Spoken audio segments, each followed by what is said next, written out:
mind. Make you curse, see your blessing. She'll rip your shirt within a second. You'll be coming back for seconds with your play. You just can't help it. No, you'll play along. Let her lead you on. You'll be saying no, then saying yes, cause you're messing with your head. Oh, she's sweet but a psycho, a little bit psycho. At night she's screaming, my mind. Oh, she's hot but a psycho, so left but she's right though. At night she's screaming, my mind. Yeah, gun kinda crazy, she's poison but tasty. And people say run, don't walk away. Yeah, she's sweet but a psycho, a little bit psycho. At night she's screaming, my mind. So someone said, don't drink her potions. She'll kiss your neck with no emotion. When she's mean, you know you love it, 'cause she tastes so sweet. Don't sugarcoat it, no. You'll play along, let her lead you on. You'll be saying no. Then saying yes, 'cause you're messing with your head. Oh, she's sweet but a psycho, a little bit psycho. At night she's screaming, my mind. Oh, she's hot but a psycho, so left but she's right though. At night she's screaming, my mind. Yeah, gun kinda crazy, she's poison but tasty. And people say run, don't walk away. Yeah, she's sweet but a psycho, a little bit psycho. At night she's screaming, my mind.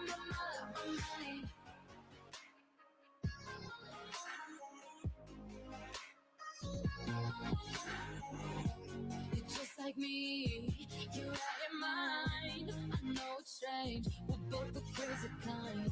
You're telling me that I'm insane, but don't pretend that you don't love the pain. Oh, she's sweet but a psycho, a little bit psycho. At night she's screaming, my mind. Oh, she's hot but a psycho, so left but she's right though. At night she's screaming, my mind. Gun kinda crazy, she's poison but tasty. And people say run, don't walk away. Yeah, she's sweet but a psycho, a little bit psycho. At night she's screaming, my mind.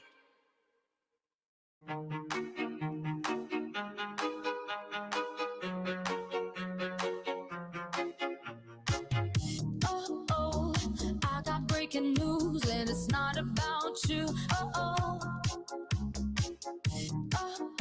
I've been breaking hearts too, and I learned it all from you. I got my thighs on, feel like Wonder Woman.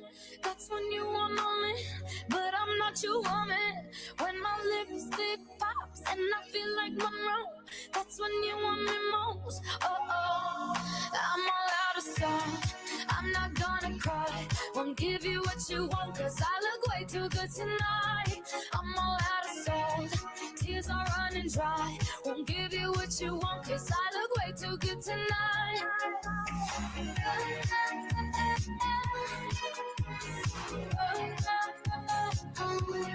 I'm all out of salt,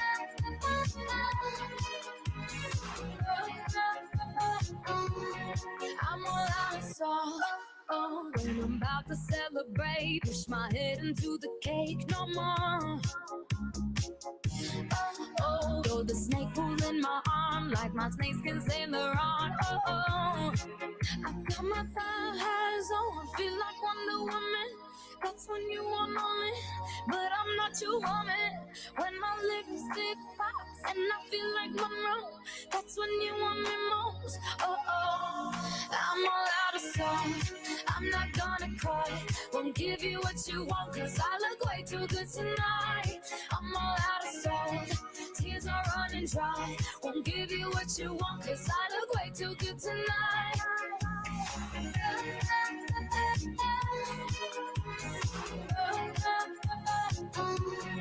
I'm all out of salt,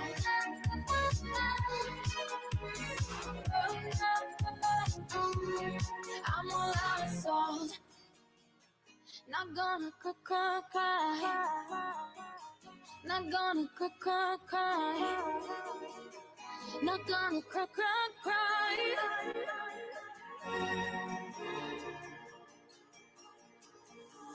I'm all out of sight.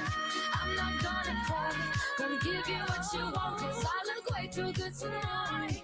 I'm all out of sight. Tears are running dry. Won't give you what you want, cause I look way too good tonight.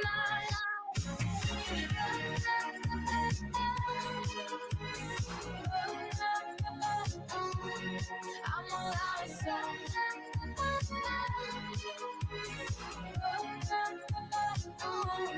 I'm all out of salt.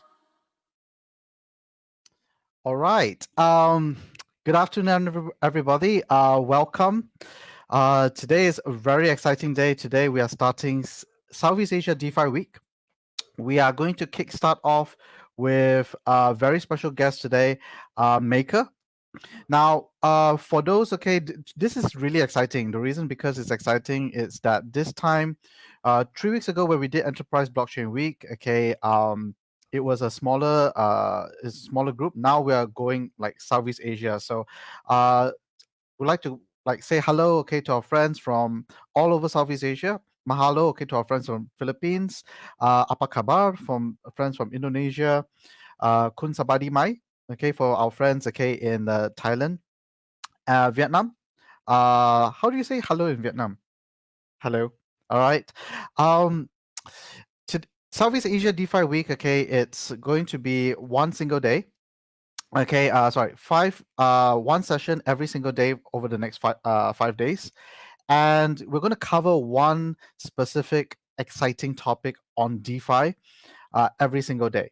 So it's going to be really, really awesome.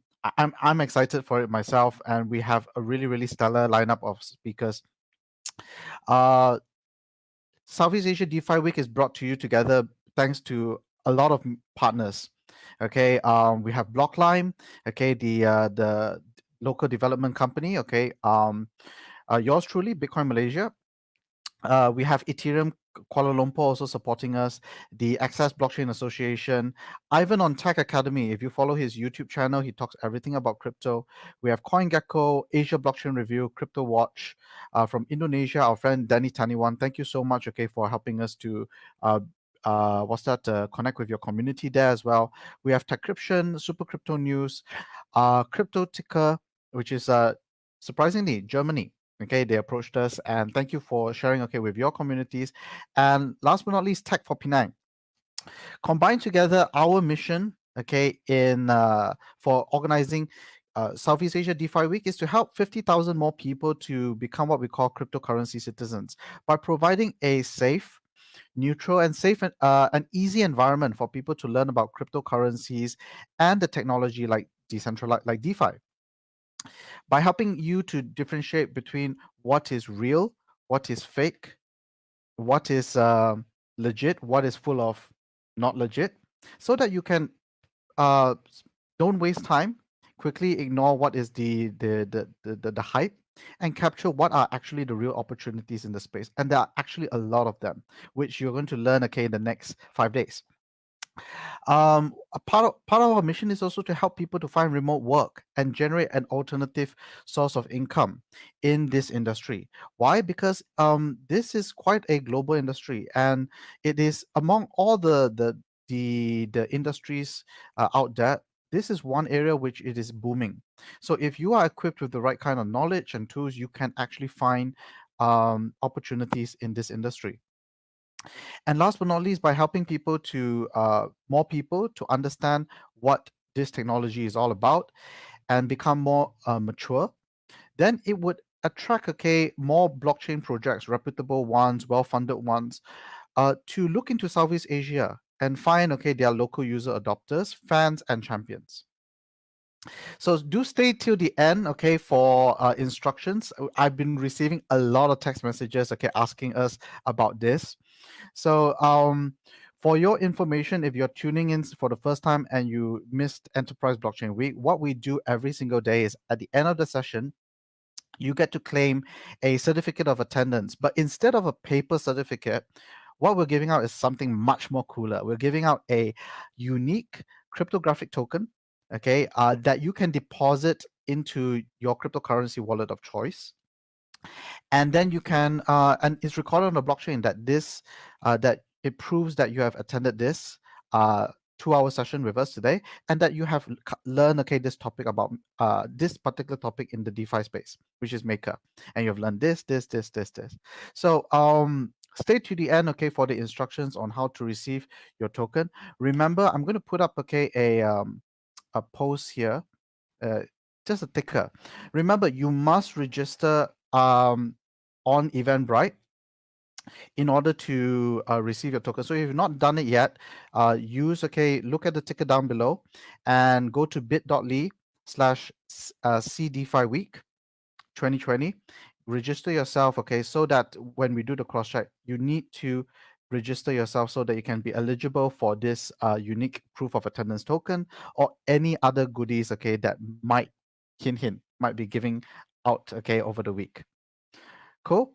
So the cryptocurrency wallet, okay, that we suggest for the entire week is Argent Wallet. The reason being is because the Argent Wallet is designed, okay, with a lot of integrated features so that you can get access to the DeFi apps that we're going to cover this week. So this is the wallet that we recommend that you download. If you are using Apple, use the App Store. If you Google, use the Google Play Store.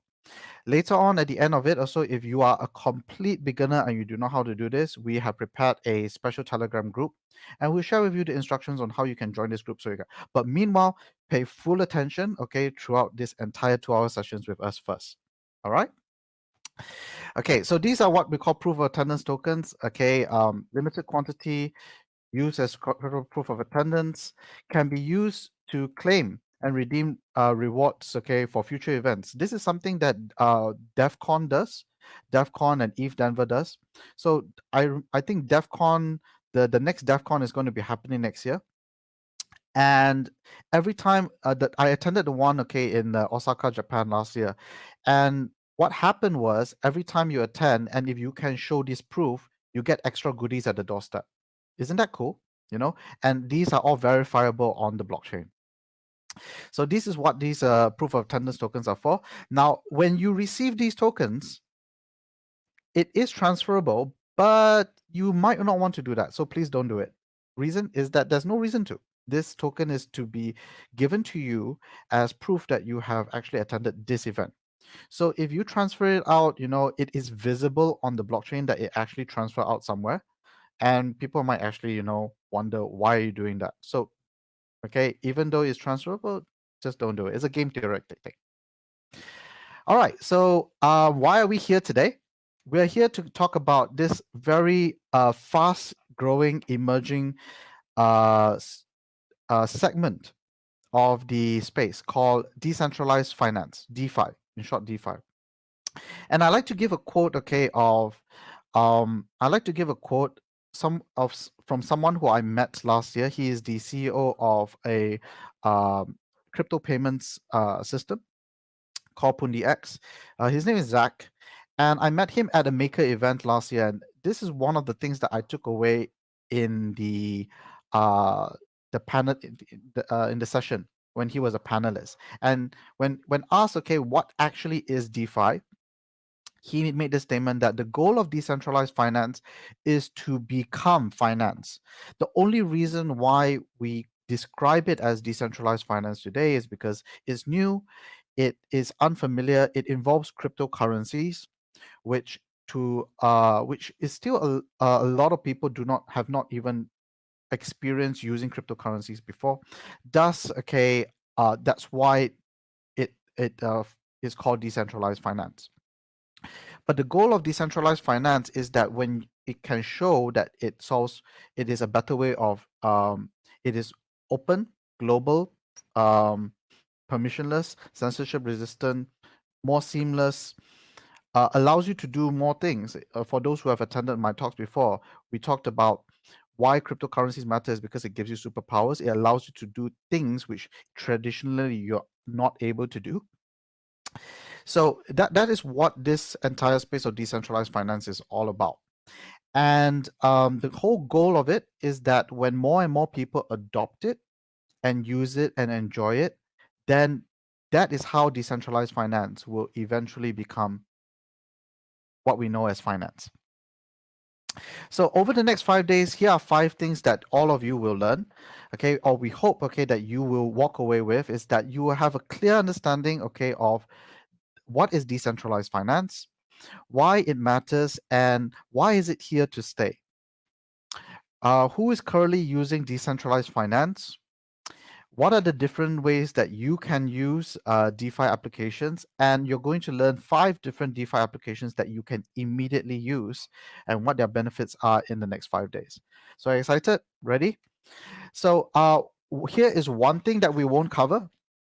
So, this is something that I want to put out front as well, that during later on during the AMA session, etc., this is one of all the things that we won't answer, and I think the speakers would agree with me as well, is that we will not cover price speculation, okay, on of project tokens. Of course, it's a really exciting thing to talk about, okay, to talk about price. Something happened, okay, a couple of days ago with one of the projects that have been involved as well, and that's a very nice thing. However, the fundamental thing, okay, about it is that this is something that we want to change. Okay, we want to currently, okay, a lot of people are buying into cryptocurrency, into the technology, not because of its usefulness, but because, okay, they are speculating on just price. This is something that we aim to change, and that's the purpose of these 5 days. We want to help you to understand, okay, and appreciate what the technology really is, and if it can really solve problems.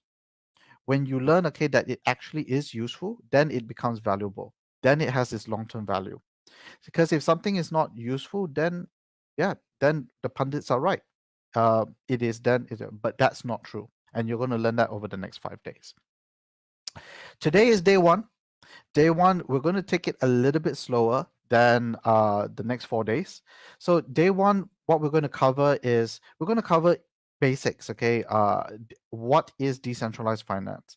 And we have going to have our friend from Blockline to deliver this for 20 minutes before inviting our key speaker for today, which is Jocelyn Chang, the Asia Pacific community leader for Maker, to introduce us, to give us a very full picture of what is Maker, what the project is, why does Maker exist, how is Maker used, what are the use cases of Maker, who is currently using it, what benefits are getting, and how you can get it how you can benefit from Maker yourself.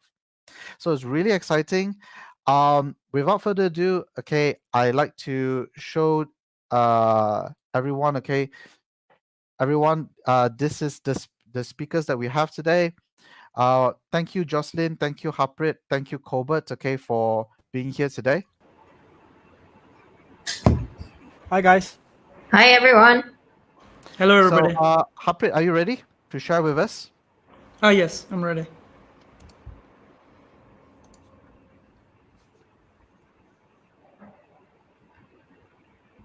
Where are your slides, bro? Yep, it's coming up. 1 second.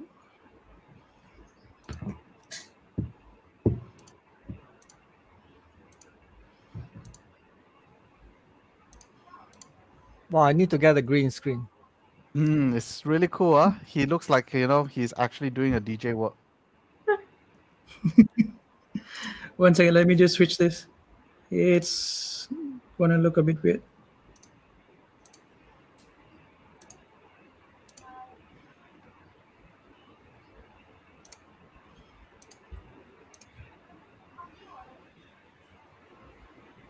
Apologies for the technical difficulties. We'll be back.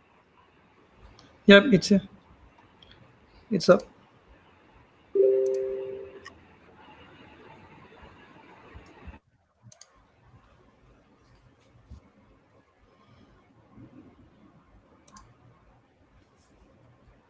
Yep, you can see my screen?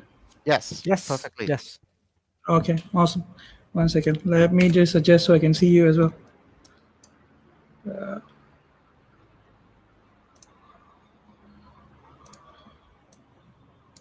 Okay, here we go.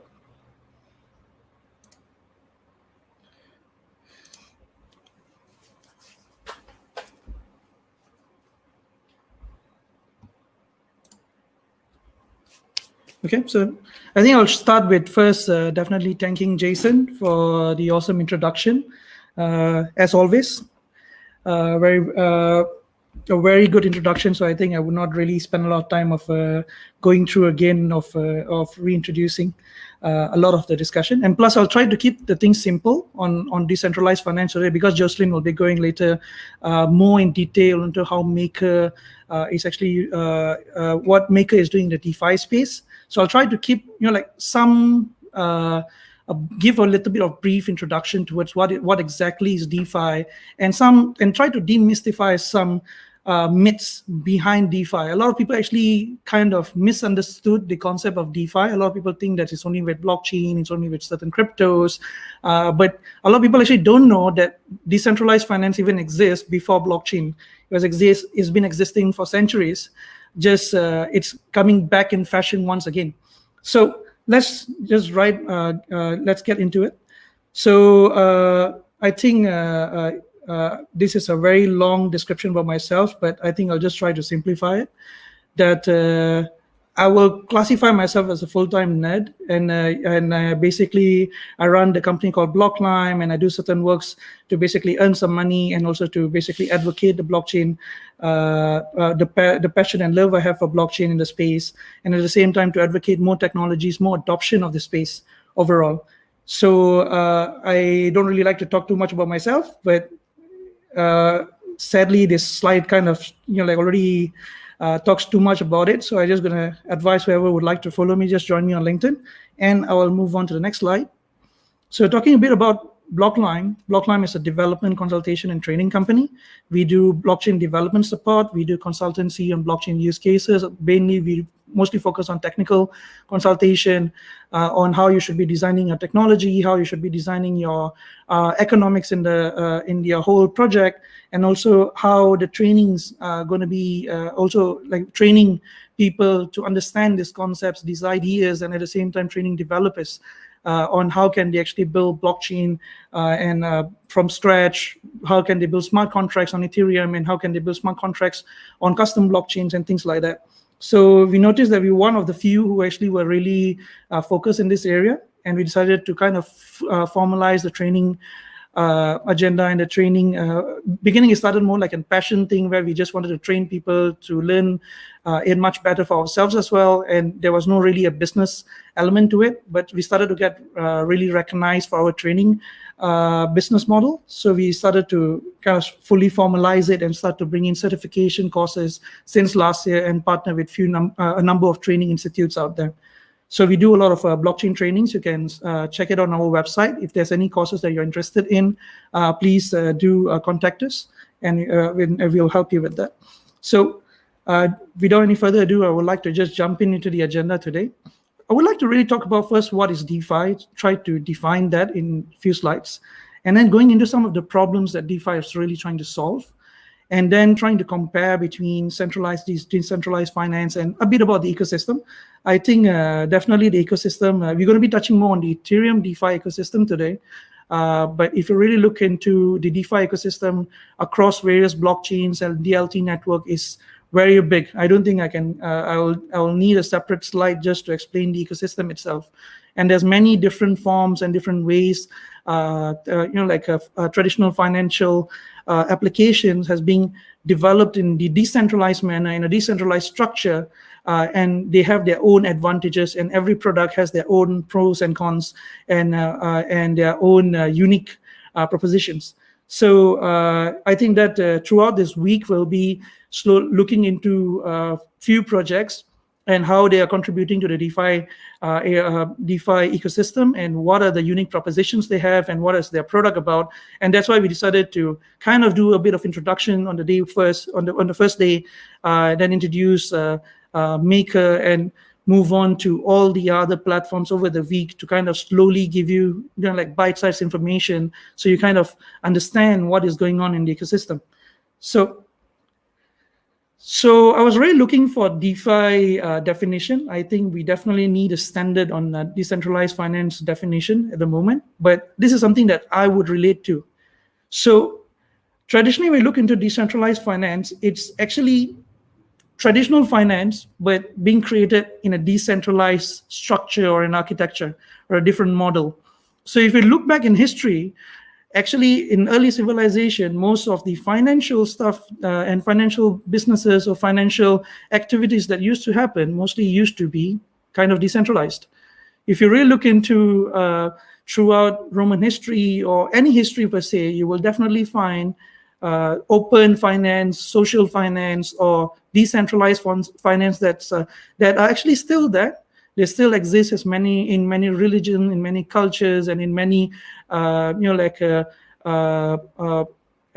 communities as well.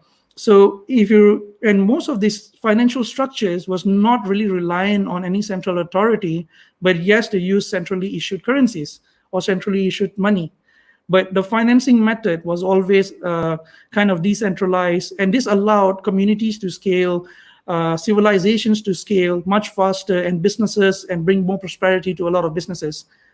But after World War II, even before we started to centralize, many countries started to do, but after World War II, there was a push to kind of formalize finance to really push development. And one way to kind of control and govern and kind of make decisions on a lot of financial activities was to centralize them. But now we are hitting to a point again where we are coming to a roadblock where finance is not scaling as much as it should be, it should be.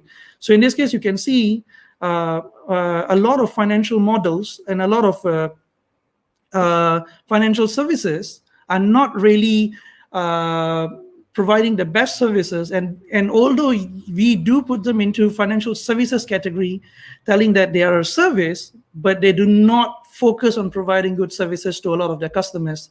They are not customer-centric products, but they are more in the risk management business these days.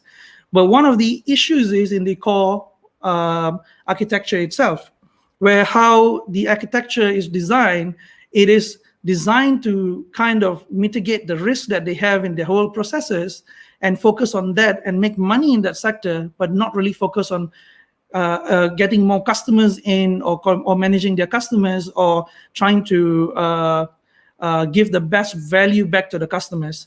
So in this case, we already start to see, and in this case, we start to see that a lot of financial services could not really scale well. We still have a huge unbanking issue. We still have huge number of people who can't actually access financial services, and they are cut out from current financial services already. Fintech does help, but fintech is still riding on the backbone of a lot of fintechs are still riding on the backbone of centralized centralized banking infrastructure and banking ecosystem. So they still have some bottlenecks, they still have some slow processes and compliance issues that they really have to go through. So to kind of explain and to give you a better picture of what I'm really trying to explain over here, I think I'll go to the next slide. This is just a simple slide talking about centralized finance and how it really operates, right? So let's say if you have a buyer and a buyer wants to pay money for a particular service, or let's say if he's buying any equipment or anything online, he might be doing his payment through a fintech app, or he can directly do it from his bank. Banks usually have their own banking applications, and they usually are tied up to a bank account. And then it actually connects to the seller's bank account or the seller's fintech application, and then the seller gets the particular money. You can see the blue lines are basically the flow of the money and how the money will be flowing and how many parties are actually quite involved in the whole process.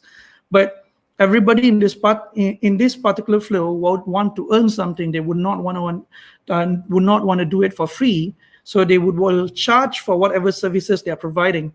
So let's say today the current rate for PayPal is about 4%. So every transaction kind of deducts like about 4%. I think it's different according to different regions as well. But I know for Malaysia it's about 4%.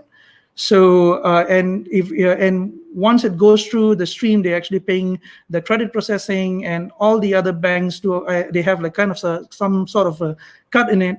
And then the actual seller gets his money 4% lesser than what the buyer actually paid. He kind of absorbed the cost, so he gets lesser than what he's supposed to be paying. But what is really centralized over here? This is all still kind of decentralized and autonomous over there.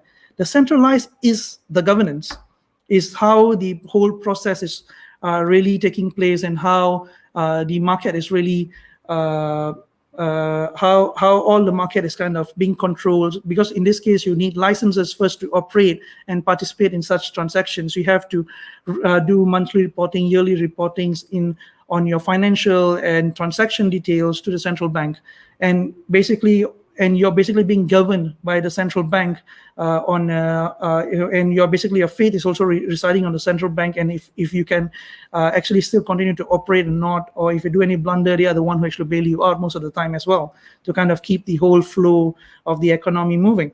So in this case, if you really look into the real centralized structure here, why do we say centralized finance? Is because of the governance model above it is mainly centralized, and most of them are connected to few individual organizations or FI units that actually controls most of the financial ecosystem, and they're usually really big players. And before 2008, they were among the largest companies as well, because they kind of control most of the economical output, which was the services output. So what blockchain does over here, or this, I will kind of I prefer to use the term distributed ledger, because DeFi also can be done on other distributed ledgers.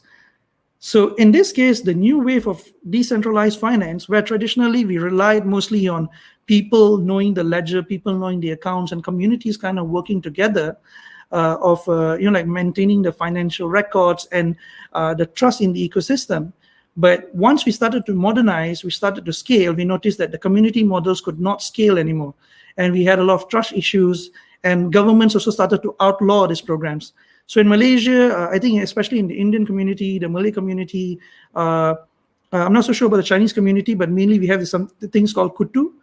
In the Islamic community, there's something called jamayas and jamayas. And there's actually every single culture, they actually have some sort of social financing structure existing. I can't recall what was it in Chinese, but there was also its own social financing structure where people kind of pool in money together to basically get their kids educated or buy houses or buy loans. And it's very famous in China till today as well. But what blockchain or DLT do there is they actually kind of build a layer of trust where they and give you a decentralizedly issued currency to basically operate that finance, doing the same things that you can do in your current finance system and your community finance system, and bringing them onto a DLT system. So in this case, you kind of get all the financial output, but you get better ownership of your asset, you get better control, you get better transparency, and at the same time, you are not really reliant on the the country's economical decisions or business decisions. You're kind of unpacked from the current economical situations. So that is kind of where distributed ledger becomes really appealing to a lot of people. And plus at the same time is disintermediate a lot of people, a lot of the processes in the money flow previously, where you had to go through multiple banks to get your money across. If you're using cryptocurrencies, Bitcoins, Ether, Dai, any of these currencies, you can directly pay from one person from the buyer to the seller immediately. And it's usually a lot of the transactions are much cheaper as well. There's a lot of discussion that Bitcoin is expensive, Ether is expensive, but if you really look into over the time, the cost is actually being adjusted, and newer blockchains are actually kind of really reducing the cost of transactions. There is also free transactions blockchains as well. There's even some blockchains where they actually made it really, really cheap. In few cents, you can actually do transactions. So in this case, there are new innovations that are coming in that is even bringing the blockchain cost per transaction lower, and at the same time making micro transactions a thing that we can use today. So a bit of problems that we have with centralized finance models at the moment. You can see that we have a huge issue if a quarter of the population is still not banked, still not served. So basically, we can say that the finance model doesn't really it's not a very inclusive finance model, because if you really look into, there's 1.7 people who do not have access to financial services, because one is because of access, two is because of cost, three because the banks do not see them and a lot of these categories of people, they would not want to spend so much of capital to go into these places, provide financial services, because the ROI doesn't really make sense for a lot of these banking services. Fintech, yes, it makes much better sense for fintechs to go there, but when they still rely on a lot of central banking backbone, so in this case, they still have to kind of absorb the cost, and their cost of serving per user is higher than any crypto or DeFi player out there, because only thing they have to pay is the gas fees. Where on the other side, you're paying multiple players, and then most of them still have a lot of old financial compliance models that they have to really follow. Where on DeFi, you are a bit more flexible on the compliance side, as long as you you complete your AML and ATF. A lot of these processes have started to flow already. So, and even remittance has become really expensive. Just now, I just show you one model, which is like a local transaction. But if you look into remittance services, they actually way more. It gets more expensive. In Africa, it can go up to 30% of fees just to remit. But one of my colleagues actually from Africa actually said no. In certain places, it even can go up to 50%. So when you're sending money, 50% of your money basically is gone just for sending your money from one state to the other, and it's interstate. Sometimes it's also quite expensive. It's costly to operate for such financial systems because you have so many people sitting down there to do compliance, auditing, management, and the whole just maintaining the financial structure. So if you look into the operating costs of a bank to just maintain the servers, it's actually quite high. But when you look into blockchain ecosystems, who's actually really maintaining it? The ecosystem is self-maintaining, self-governing, self-auditing, self-regulating. In this case, the cost of doing that, Bitcoin only pays their miners. They don't pay anybody to doing auditing or verifying or checking or anything. The system does it. So in this case, the cost of operating such financial system is much cheaper. Investment products are made, usually only made for the upper classes. Not everybody get access to all investment products, so we can't invest into a lot of stuff. Ownership of financial investment assets are usually quite questionable, because usually when you go and invest into stocks, but who's really holding the stocks, right? A lot of times there are proxies or brokers who actually really have to come in just in the case of supporting the legal framework that was put in place so people can buy, but a lot of times they don't really own the asset. And it's less transparent as well. And also it's quite fraud and speculation. It's quite difficult to avoid in space, because if you're speculating but you're not transparent, you do not really know what is really happening on the ledgers and the order books. In this case, people can easily create a lot of speculation in many different markets. Like what happened in 2008, there was a lot of speculation in the property market that is really going huge, and a lot of people should be investing into it. But overall, the market was just going to bust. So I kind of categorize towards the centralized finance, decentralized finance, kind of re-emerging, but it was there all along, but it was just much smaller over the years. It just grew to a much smaller size, but now I think it's re-emerging. A lot of central banks are looking into giving licenses for a lot of social and open financing models, especially in the Middle East. I think in between, there's going to be some hybrid models that also will emerge, that people will try to build some decentralized models with centralized currencies, like with CBDCs or things like that. And at the same time, also, I think the ecosystems will both kind of exist at the same time. But definitely legality will be questionable, because how do you place it? I think a lot of the current decentralized and DeFi falls under gray space. But over time, I think a lot of this, once the value of those ecosystems are noticeable by central banks, once the problems that they're solving are noticeable, I think a lot of governments and banks and everybody have to adopt, or they will be kind of falling backwards towards, or mostly they will basically start losing market shares as well. So they fear of losing that market share. A lot of them will start adopting and innovating in the space as well. So I think the ecosystem will self-balance out. So we were missing the balancing player in the ecosystem. So the banks didn't really had a tough competition. They had competition between their centralized system only. So they didn't have competition to innovate. Now I think with decentralized finance, a lot of banks will have the competition to innovate, and they would want to put out better services to kind of keep the market share and keep on making money. And Moving next, I think to just summarize, DeFi of course, it's emerging in both conventional and Islamic finance as well. Because I do see a lot of DeFi talk from the banking side, although the ecosystem is still not, you don't see a lot of applications there. But I think given another 1 or 2 years, institutions are coming in as well. That if you look into a more transparent system, trustless and trustless models in finance will both emerge.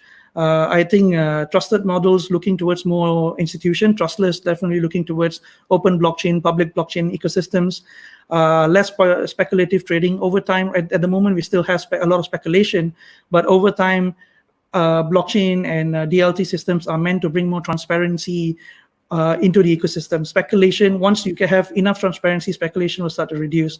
Better asset ownership, digital automation of financial processes, better access to market data, improved data privacy. Because although a lot of people say that blockchain is more transparent, but it's transparent as much information you really want to show. And it improves reliability of market data, because a lot of times the market data provided by a centralized institution can be manipulated. And if the higher authorities are involved, you have a lot of you have difficult time trusting those data, especially a lot of this is one of the big issues in global economies, where you can't trust particular countries and their data of the central banks. Enables circular economy models, I think, which is quite important, because the current economical model doesn't really support a lot of circular economy. Simplifies banking and financial services, investment products for the masses. When it will be really great when everybody from every different economical background can invest into every financial asset out there, and at the same time owning those assets. They do not really need to rely on a middleman or somebody else to basically hold that assets on their behalf. Cheaper financial services, programmable financial systems. I think that is definitely something really important towards the next digital automation age, where you will see a lot of banks just running by a few people. It's already started. A lot of digital banks are just like a group of 10, 20 people running a bank, especially in the European market. And the trend started to pick up. And I think decentralized exchanges on DeFi is also going to bring a lot new opportunities and a lot new innovations to the space. So I think we will have a Kyber Network later this week to basically discuss more about it. So I will leave them tomorrow to talk more about it. So this is one of the pictures I could find online, but I think this is quite outdated. I'm not so sure if Jocelyn has a more outdated picture later on. More updated picture later on. And I think she'll be able to give you a better picture on this. But overall, I think I would not like to take much more time and give it to the next speaker. And if there's any question, I'll answer in the end. Okay, all Jason, right. Back to you. Let me first of all, thanks. Okay, Harpreet. Let me try to go and get some takeaways here. Okay, so what you were talking about, there's a few like very important takeaways that I got. Number one, what actually does DeFi bring differently, okay, than what we currently have? So I think that to summarize what you have shared with us, I basically put this together. All right, which is today we have cryptocurrencies, which is decentralized money. Okay. But cryptocurrencies on its own, okay, it's quite amazing in itself already. You can send money, okay, globally, openly, borderlessly, without censorship resistant, without permission. It basically democratizes, okay, money. But what makes DeFi interesting is that because of smart contracts, we can have decentralized structures, we can have decentralized institutions, we can have decentralized banks, which means that there is human minimization. It's just purely trusting on code to self-execute. Thus, people can now borrow money, okay, much more efficiently, much more, seamlessly. That is what we call decentralized finance. Yeah, I mean, if you really look into the whole concept, we are automating a lot of the financial services with smart contracts or the codes on the blockchain itself, creating trust on the ecosystem, reducing the cost of operation, and allowing the ecosystem and the financial ecosystem to kind of scale. I think one of the issues is a lot of people think that centralized is more efficient than decentralized ecosystem.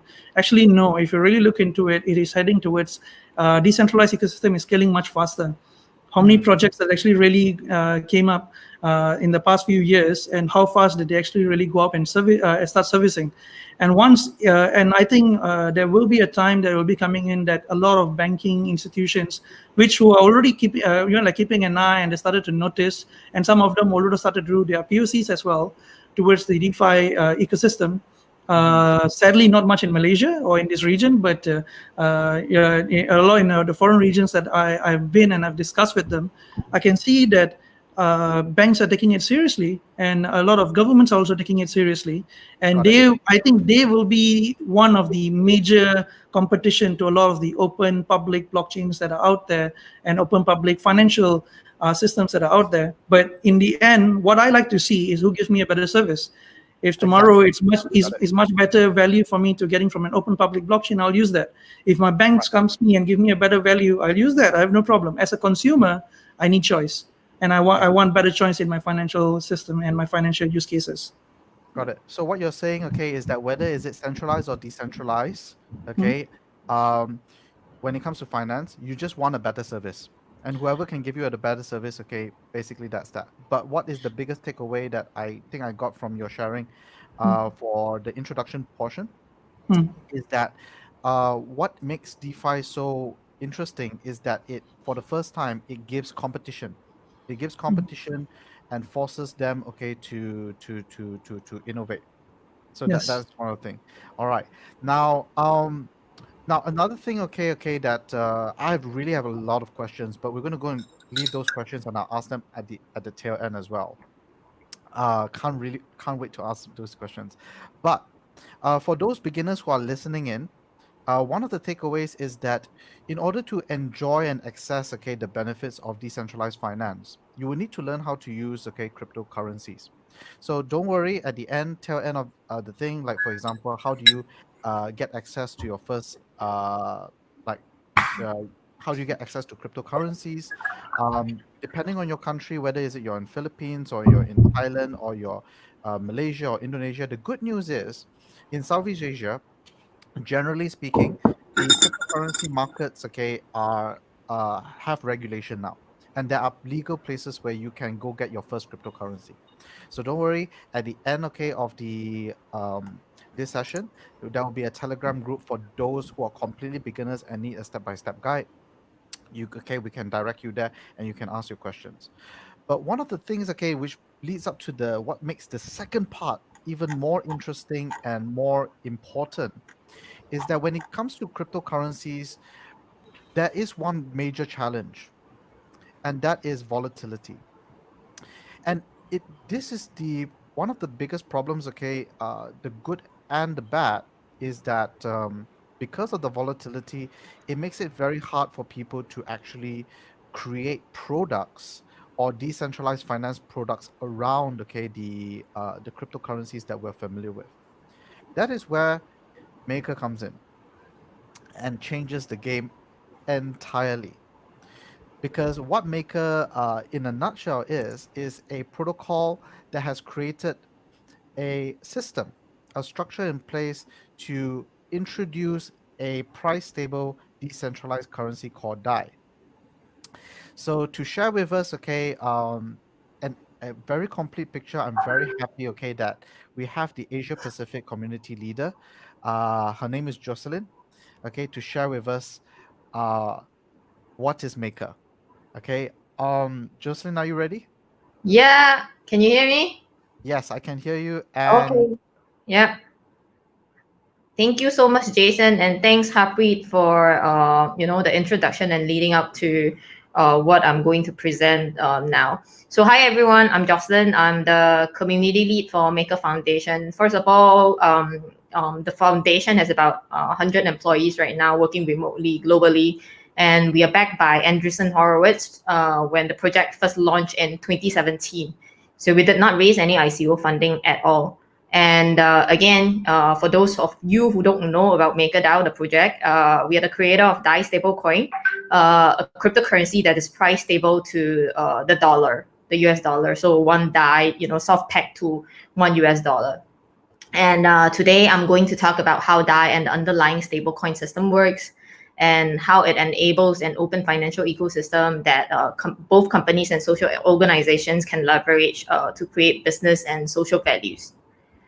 And so before I dive right into talking about MakerDAO and how it works, right, I would like to set some context here first.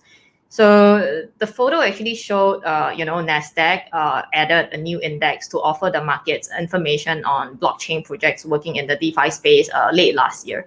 So, you can see that, the entire DeFi space has actually gained a lot of popularity, starting from last year. And most of you probably have heard about, the promise of 10 to 15% high interest on that these DeFi applications actually offer. So the total values locked in DeFi today is close to about $1 billion when I last checked today. And the growth since day one has been really tremendous and huge. And so again, other than talking about Maker Protocol, I'll be giving a short overview of how DeFi ecosystem and the various different trending DeFi applications within the ecosystem as well.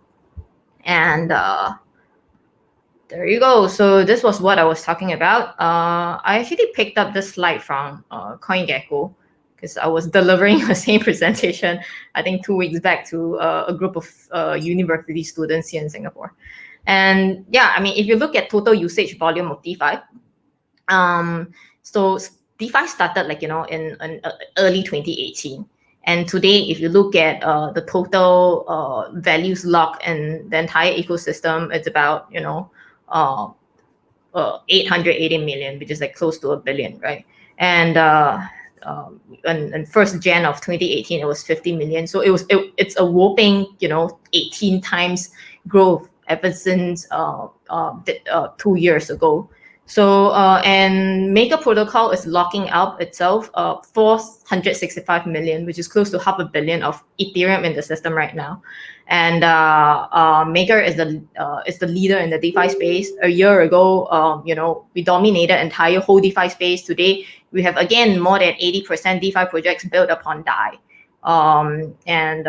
For example, Compound, Kyber, you name it, all these trending different DeFi protocols, which I'll be, shared briefly later on. And and if you look at, the most popular trending apps, it would be lending and stable coins. And then we have synthetics in the derivative space. And then we have, DEXs, Uniswap, Kyber Network. Yeah. So let me just give a brief timeline of the project itself. So we started in, back in 2016. So the alpha version was released in December 2016. And then we have the beta version, which is the single collateral DAI, which is backed by Ethereum.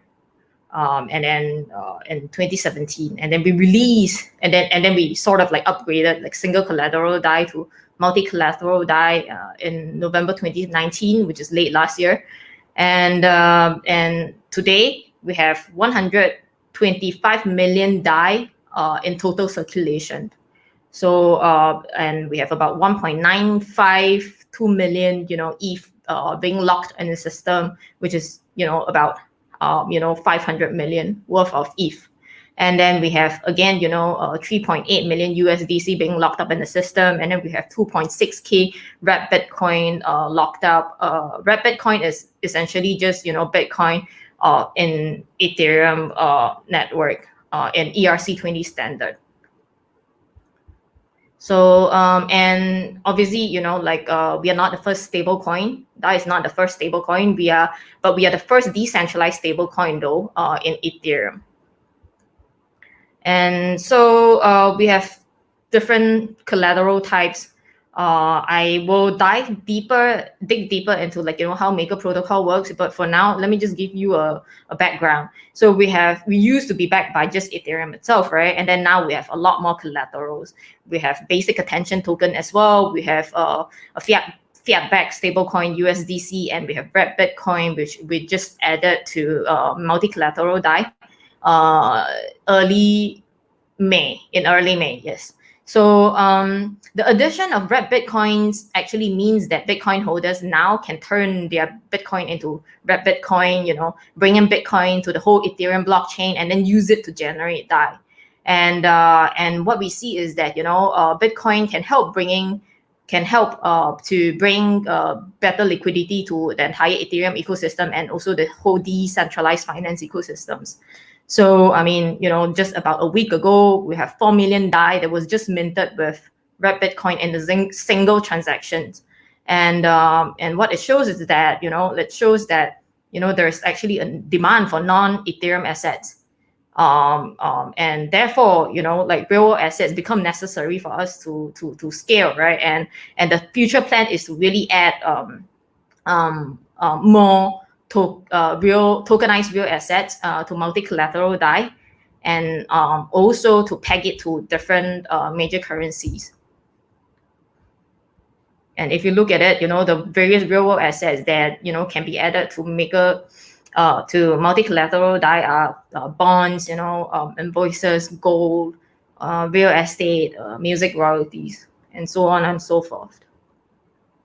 So again, DAI is not the first stablecoin, but it is the first decentralized stablecoin.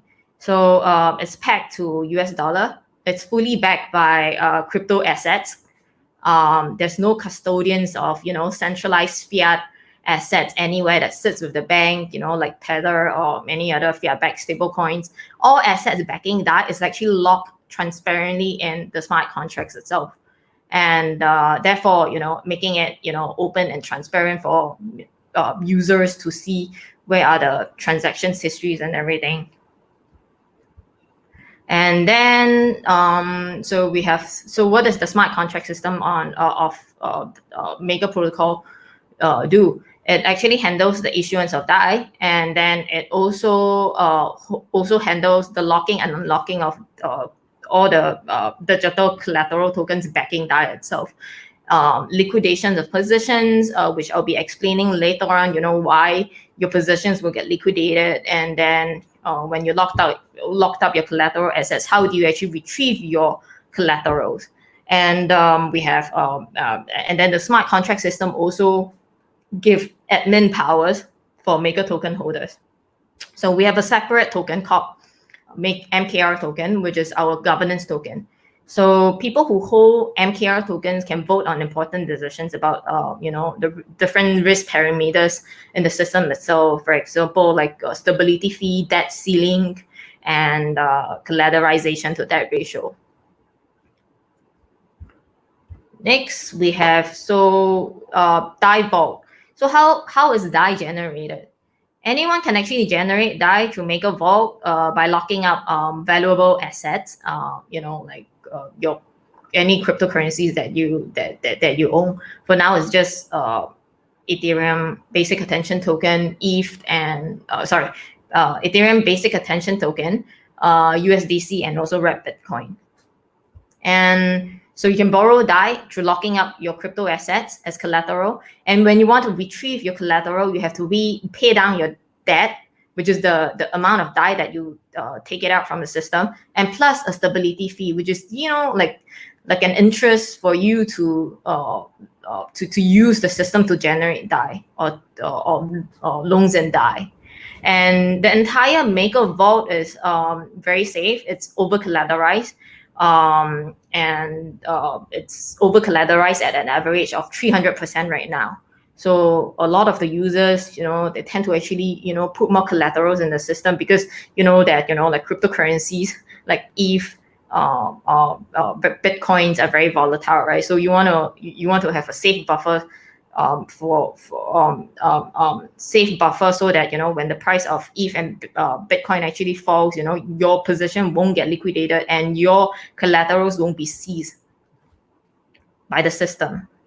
So over collateralization actually ensures that in the event of a rapid decrease in asset price, a vault can be liquidated with extra value to spare, so that like as a vault user, you can sleep well at night knowing that, hey, even if Bitcoin price falls by 20-30%, I'll still have I will still receive the equivalent value of the assets backing the DAI in circulation itself.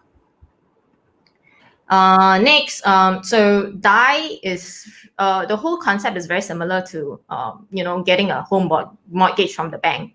The bank gives you a loan by you locking up your ownership rights with them, right? So when you want to retrieve the home ownership rights, what you need to do is to actually pay down your debt and the interest. And if you look at so if you look at how much, if you want to wait, hang on, let me see. Sorry, I just missed this part. Yeah, so how do you actually draw this DAI? In order to draw $100 worth of DAI, you need to lock up at least $150 worth of ETH. So the collateralization to debt ratio today is about 150%. So for Ethereum and Bitcoin and basic attention token, 120% for USDC.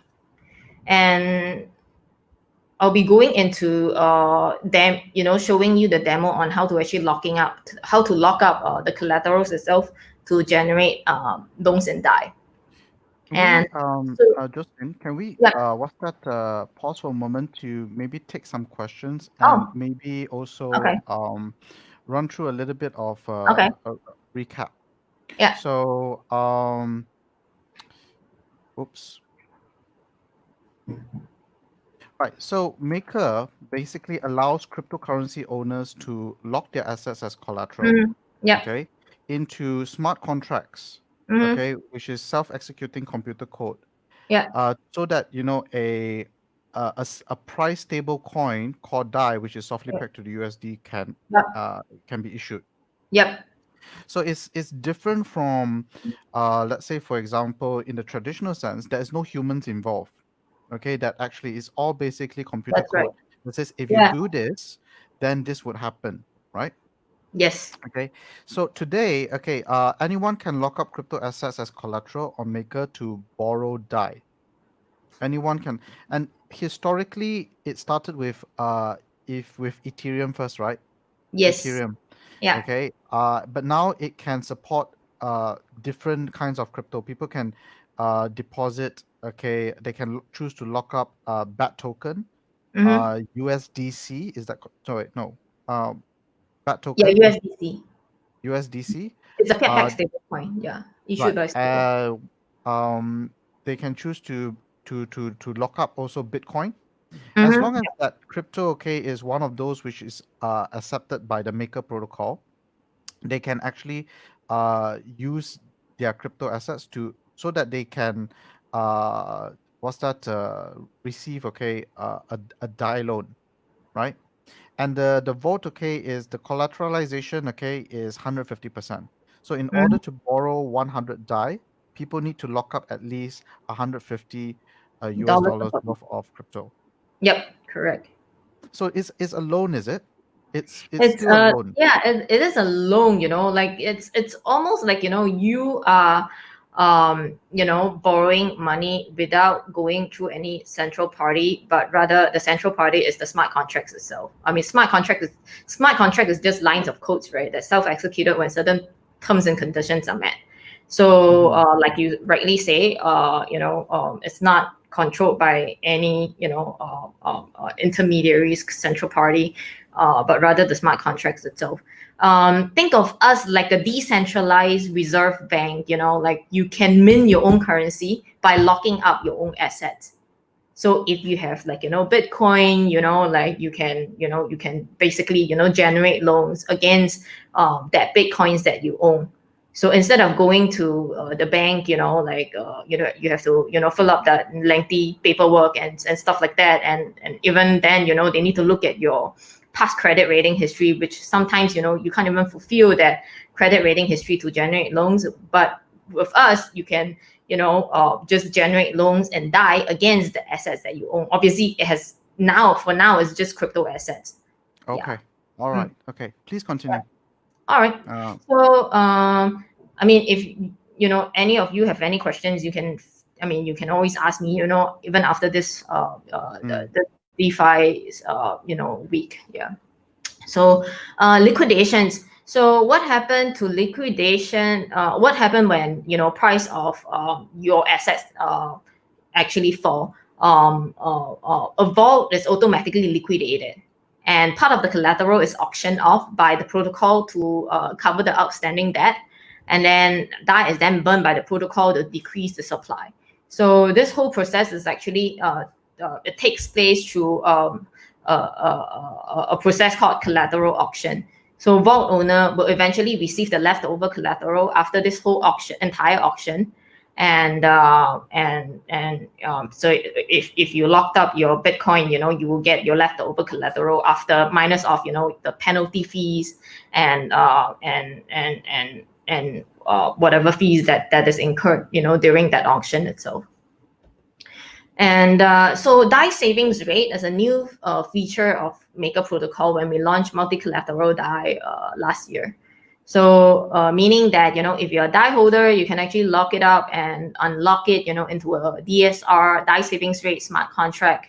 Once locked into the DSR contract, the DAI will actually accrues interest second by second. So if you locked up, for example, 100 DAI today, and you lock it up for like a year, right? And the DSR is 5%. Oopsie. Can you see? Oopsie.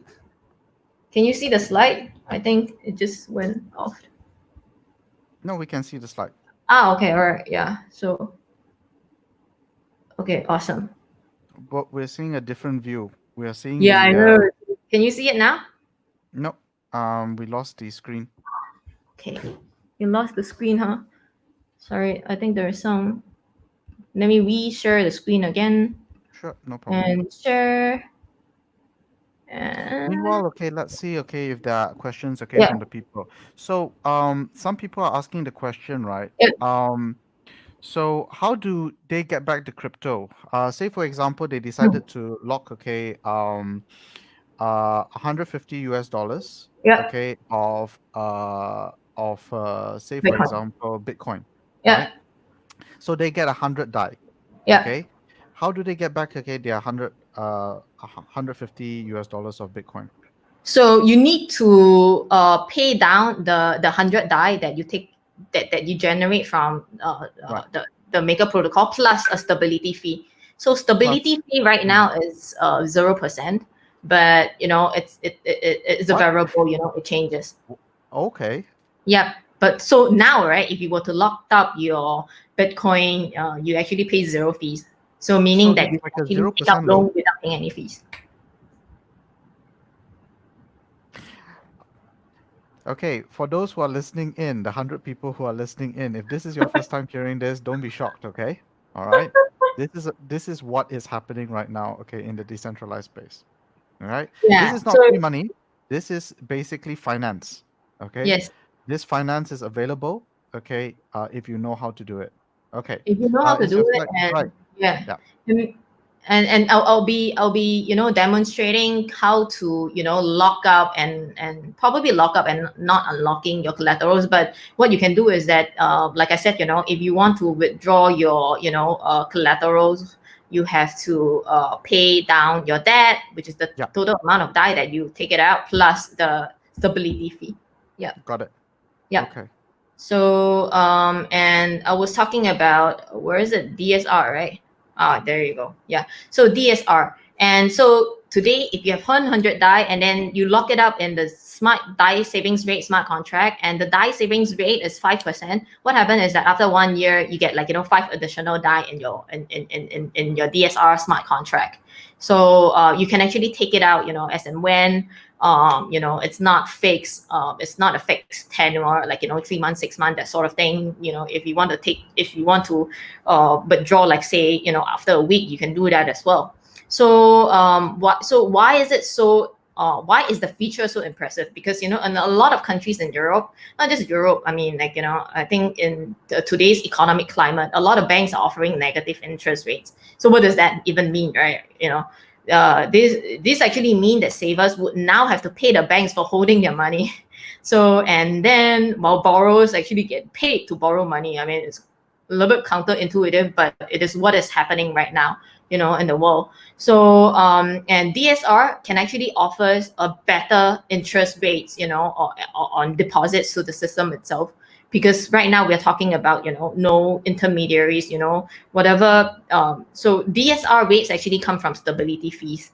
So when you pay down your debt with the fees, right, which is the interest, this amount of fees will go to the Maker token holders. The Maker token holders will actually decide if they want to use these fees to pay them, or they can actually, channel it to DSR.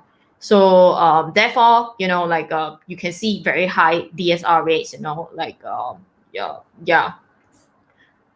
And so next slide. So we have, how do we actually maintain DAI pack itself to $1? Very much based on, market supply and demand. We have two different group of users in the system itself.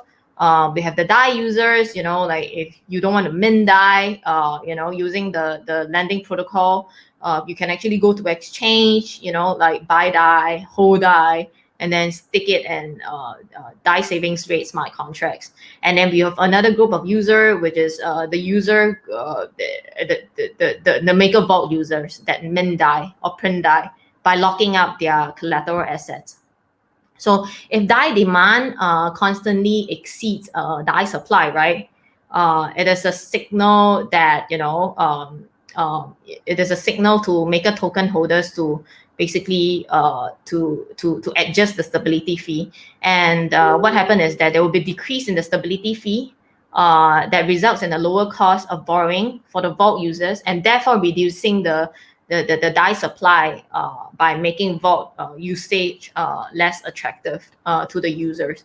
So vice versa, conversely, if DAI trades consistently below $1, this means that supply is outweighing the demand, and therefore the market is flooded with too much DAI. And what happened is that we will the Maker token holders will actually vote to increase the stability fee, and therefore reducing the additional creation of DAI. And this acts as a monetary policy tool to actually tweak the supply growth itself.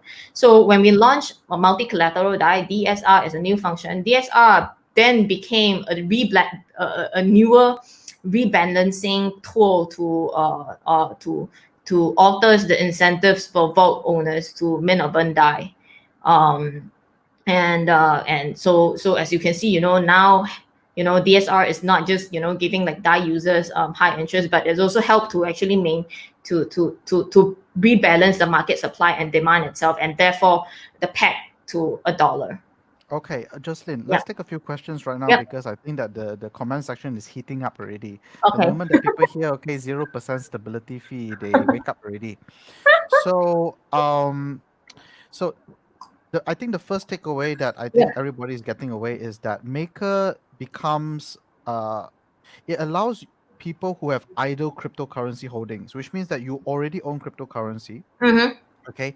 Yep. If you own, okay, idle cryptocurrency holdings, suddenly now with Maker, you have this new option of financing. Mm-hmm. Okay, that's number one. Then now, okay, what's that?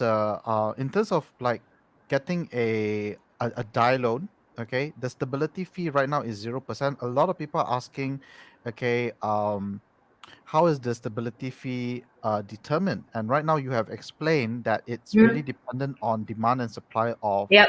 Yep. of DAI.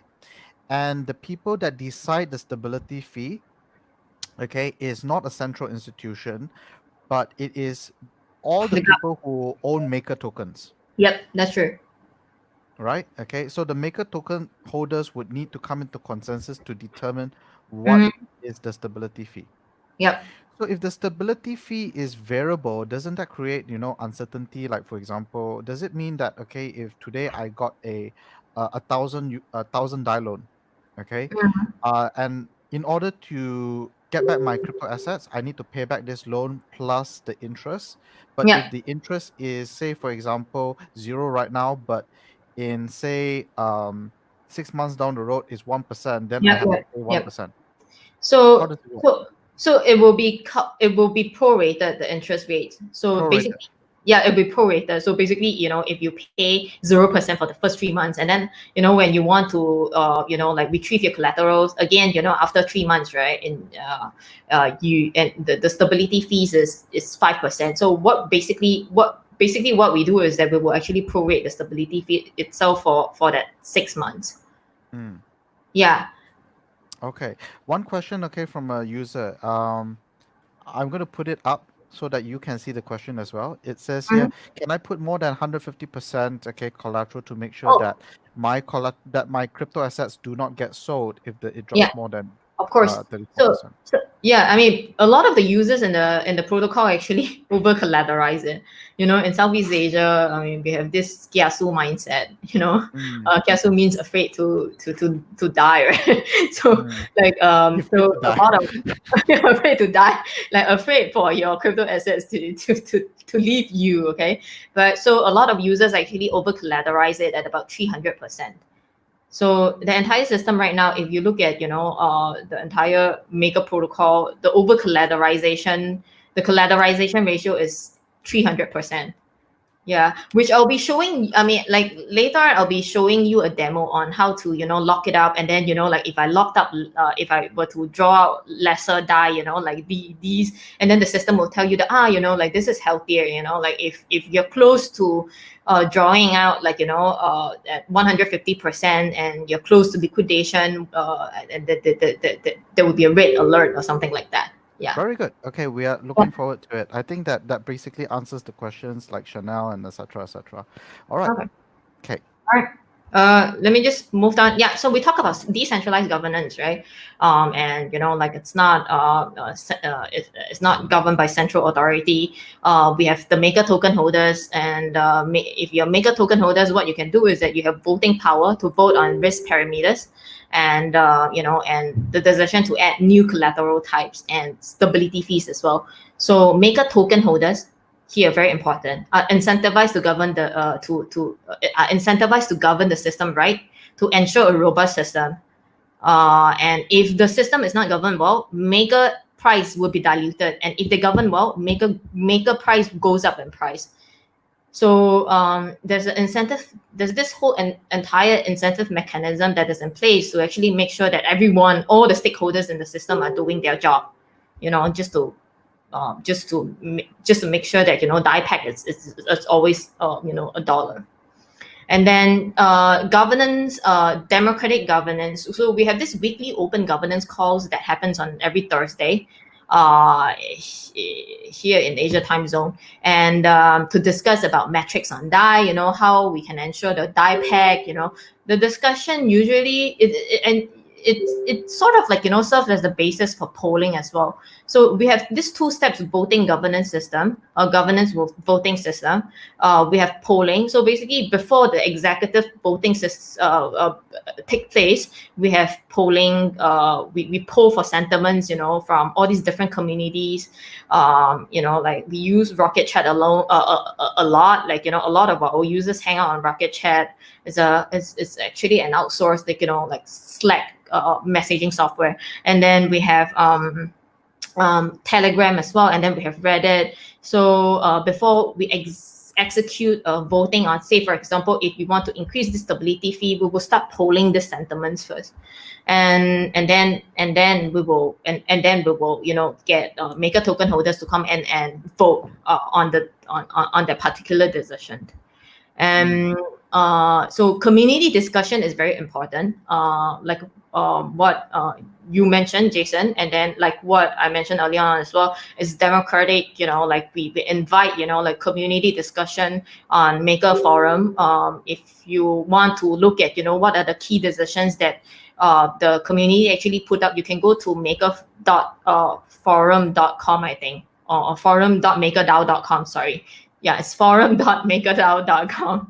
Yeah, I can share the link later on. And then this is the entire system interaction diagram. To summarize, these are the different stakeholders in the ecosystem. We have on the far left, if you look at the governors are like maker token holders and the risk teams. So internally, we have an internal risk team to assess different collaterals, right, that go into the system, because different collaterals has different risk categories. And then what happened after that is that the risk team will collect and compile all these different relevant data and develop a risk model, which is then voted in by the maker token holders. And then if you look at, on the top, we have the maintainers, we have the developers, we have the developers working on, on the codes itself, the oracles, and then we have the keepers. So keepers an external actor that participate as bidders in the debt auctions and collateral auctions. If you remember, when like price of your collateral goes down, we will automatically liquidate your position and through collateral auctions. So all these keepers, they're usually bots, incentive following bots, and then they compete for arbitraging profit opportunities created by the maker system itself to make money. So and keepers are also very important to the entire MakerDAO protocol. And then we have the DAI users, and the vault owners. On the far right, DAI holders, you don't need to understand, how Maker protocol works. You can just go to exchanges, buy DAI, stake DAI and DSR, you can do that. And then we have the vault owners that mint DAI. And so Harpreet, so I don't have an updated ecosystem map. This is the DeFi ecosystem map that I have. Most of the DeFi application tools are built on Ethereum blockchain network. And these applications you see here are grouped into different categories. They're not new financial services at all. So just imagine like a global open alternative to every financial service that you use today. Exchanges, exchanges, and what else? Derivatives platform. And then we have stable coins as sort of, like the alternative to today fiat currency, and credit and lending platforms as well. And why am I showing this whole DeFi ecosystem map? Is because we have Maker being the backbone of the whole DeFi ecosystem. We have about 600 DAI integrations with all the DApps in the ecosystem today. So basically, whatever tools that you see on the map today probably actually have already integrated DAI. So once you get hold of DAI, the sky is the ceiling. You can actually do a lot more than just holding it. You can go to, I don't know, like like Uniswap, and then exchange your DAI with something. Your Ethereum or Bitcoin with DAI, and then stake DAI on Compound, or do some margin on DYDX or something like that. And so what can you do with DAI? So these are the different DAI use cases. At the bottom, decentralized apps and DeFi. DAI is very commonly used on trading dexes, and then it can be used to generate loans as well. And in the open finance, DAI is also being used in humanitarian aids. I'll give you an example later. And then we have financial inclusion. DAI is being used as a medium of transfer cross-border remittance. And then we have DAI being used in as payments, and also in the trade finance sector. And so let me just go through briefly. Compound is a lending and borrowing app. So it's a blockchain-based borrowing and lending app, right? You can lend your crypto out, earn interest on it, and you can also deposit your crypto to the Compound smart contract as collateral and borrow against it. I would strongly just go to compound.finance website, give it a try. If you have after today's session, you manage to generate some DAI for yourself, you can use DAI, or if not, then you can always go to exchanges and buy some DAI and stake it on Compound to earn some interest. They have a list of different cryptos for you to actually lend it out and borrow.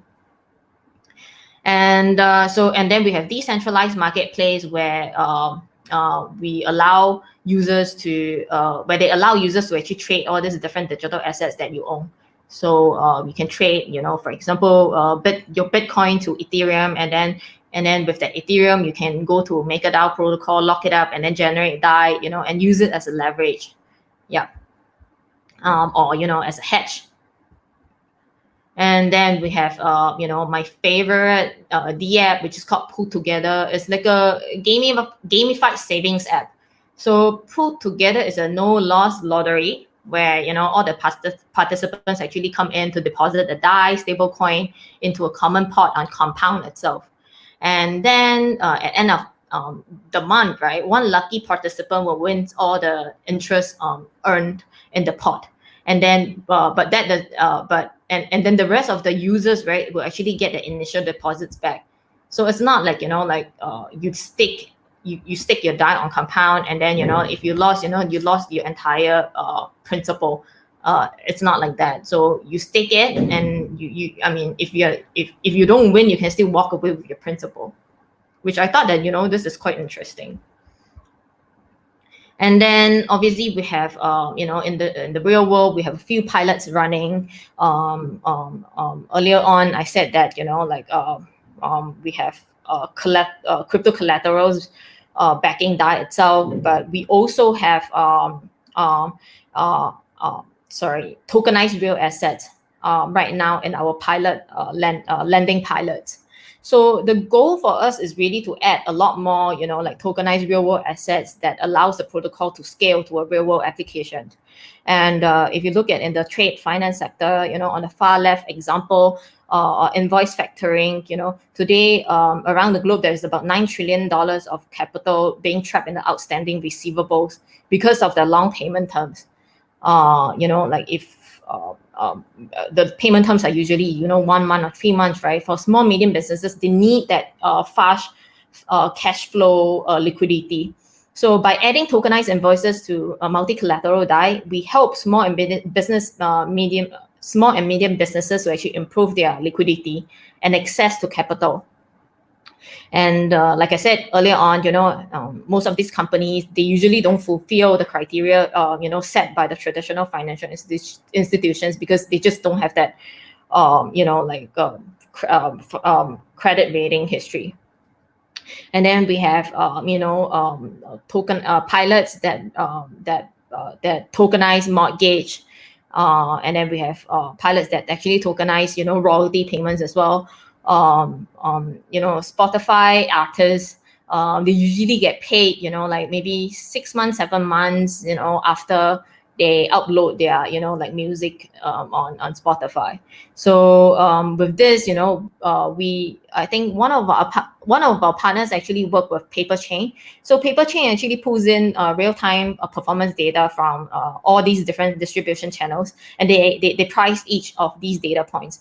And then they break down all the revenues by song, the artists and the territory, getting greater insight into all these different ROI, and and all these price and all these data points can be actually tokenized and use it as a collateral, so that artists won't I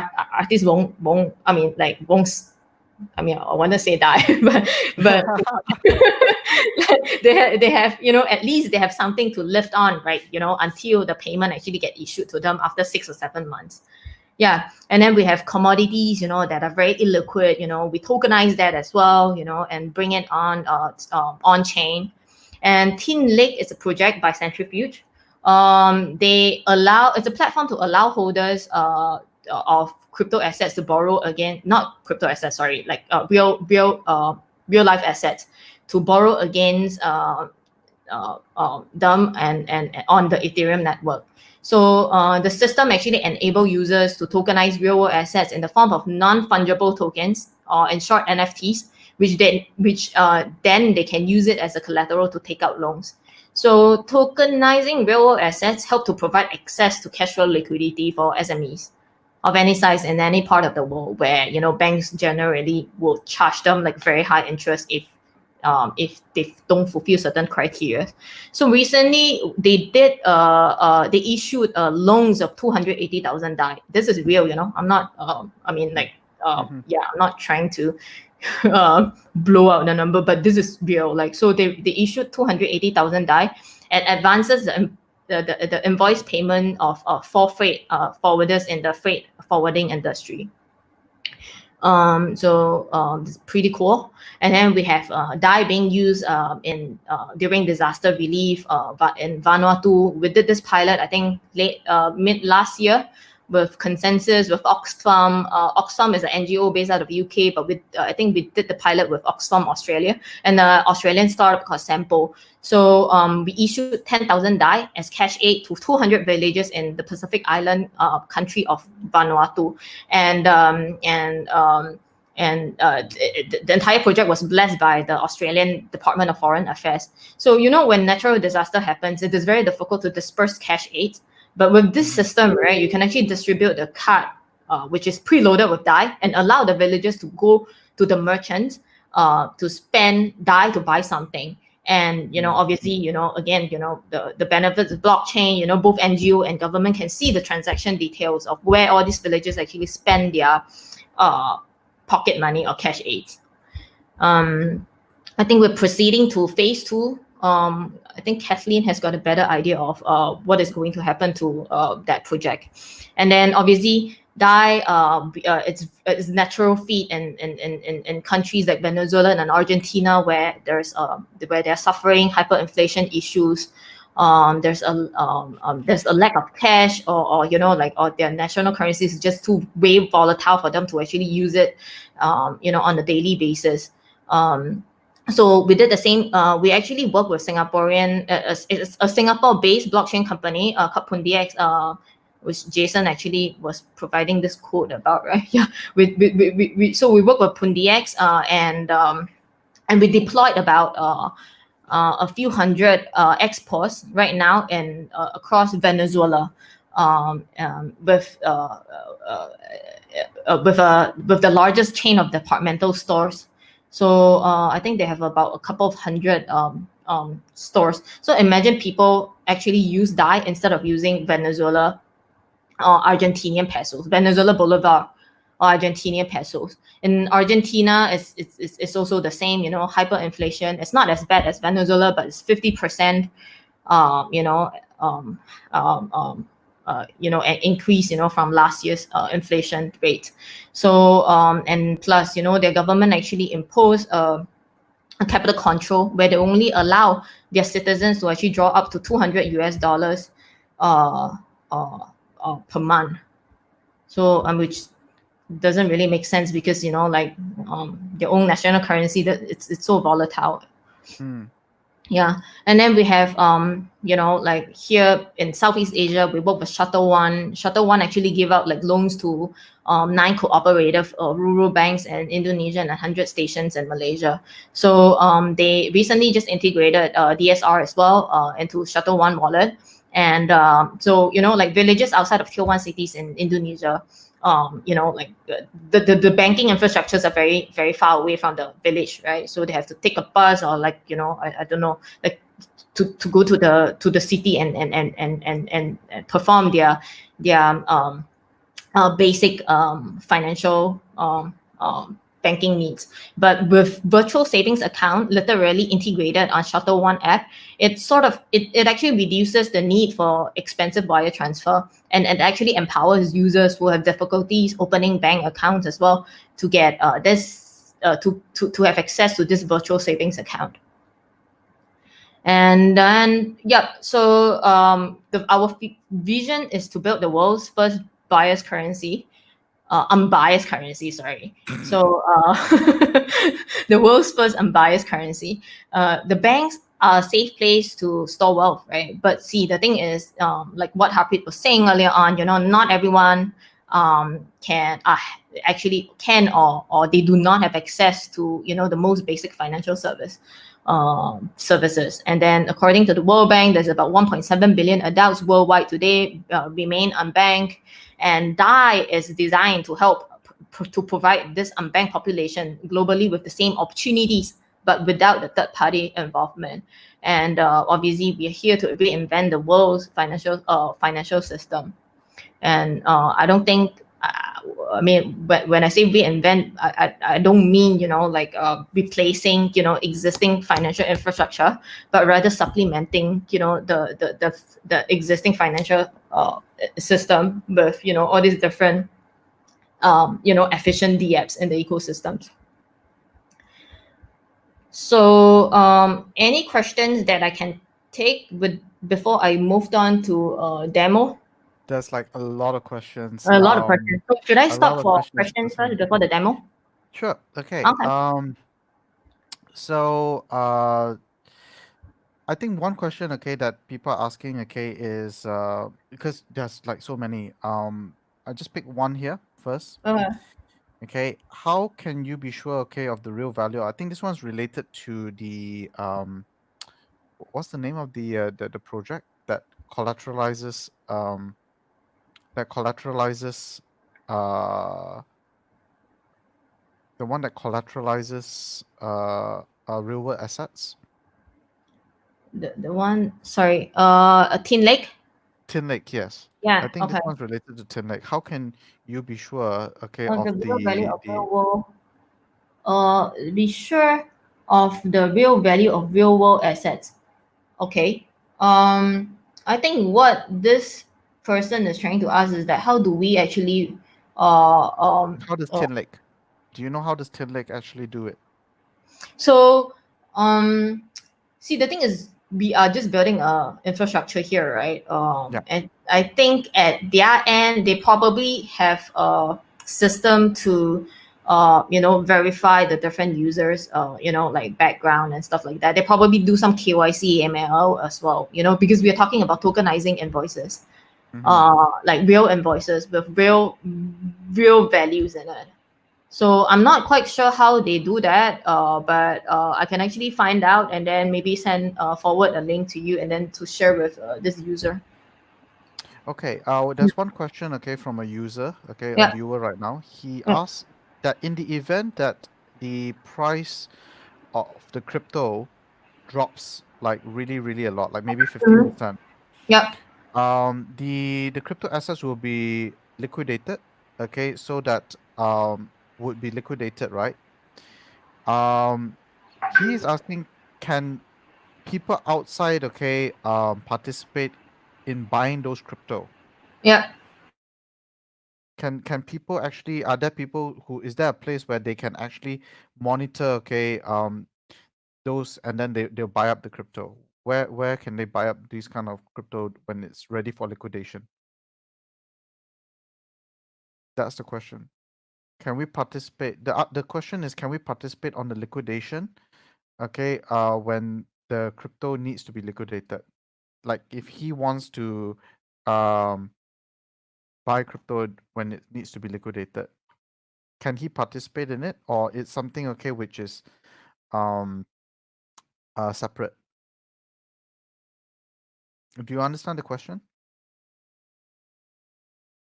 Harpreet, can you chime in? Yeah, I think usually behind of all of these projects there's treasury management. So basically, like when the prices are going very low and basically they're losing their value at the time, because it depends on when are you adding in the asset, right? Because maybe now Bitcoin is like 8,000. Maybe you put on during Bitcoin price at $8,000, or maybe you bought it at 9,000, maybe you bought it at 20,000, but you don't want to keep, you want to kind of maintain the value of the asset that you're holding for the equivalent of the Bitcoin is over there, right? So you do a bit of treasury management in the back. And I think later Jocelyn will be able to share what is their actual process. But most of the projects, what they do treasury management and they sell it on exchanges. So they trade with exchanges. When it's cheap, they buy more. When it's more expensive, they sell it. And they kind of maintain the books that they have and see which one is hitting to liquidation point, and how much of assets from there they have to liquidate towards different currencies or coins, right? And because in this case they're always maintaining the treasury because they have to always keep the balance up. But a lot of projects that run similar projects, they do do it that way. You have treasury management going on at the back to just maintain the value of the, let's say if you have 20 million, you want to maintain it to be 20 million or more. You don't want to maintain it to be 19 millions or later on, right? You don't want it to be dropping in value, because let's say you put up 20 million of collateral, you have 15 million of DAI worth what you call stablecoin issues outside, and tomorrow the collateral that you were holding is 10 million. Basically, the DAI doesn't reflect the actual amount of collateral that is in there. The DAI value will also will actually reduce as well. It actually will get cheaper. What do you call it? It will basically inflate that on the DAI as well. Okay. So in this case, you have to continue doing the treasury management at the back. Got it. Yeah. And what's that? Before Jocelyn goes into the demo, there's a question for Harpreet, bro. Okay. Yep. So far the use cases, okay, that were shared was between trade financing, humanitarian aid, gamified savings. One of the viewers is asking more about Islamic finance on DeFi. Okay. Do you see, okay, are there any successful implementations, okay, for Islamic finance? I think that there's actually a number of areas in Islamic finance that people are really considering DeFi, and actually they coming from the angle that they would want to adopt blockchain, but a lot of people don't realize they're actually building DeFi use cases. So a lot of Islamic financial use cases that people are exploring, they're actually DeFi use cases as well. So I've seen because like among the most famous one I see today is zakat payments. How can people do zakat payments, peer-to-peer zakat payments, crypto-based zakat payments, and then how can people do social financing? How can people do open financing, like in using concepts like jamayas? And there's a few more Islamic terms that I can't really recall, because while I was in Middle East, they actually shared few terms there and few financial concepts that are Islamic terms back, and a lot of these values that they carry are quite some good values, where you actually communities are kind of helping each other's businesses to grow, but the problem is central banks and the current structures could not govern that, could not control that, because once you give approval for such ecosystems, they just kind of explode, and there's too many people maintaining that. So there where blockchain comes in for the rescue and bringing back the old concepts. Okay, I think we have a lot more questions. We'll keep it until the end. I think people are right now excited to see Jocelyn do a demo. Okay, all right. Should I move down to the demo? Yep. Yes. Okay. Let me see. How do I do this? Share your screen. Yep, I'm gonna share it. Let me just drag it here first. Okay.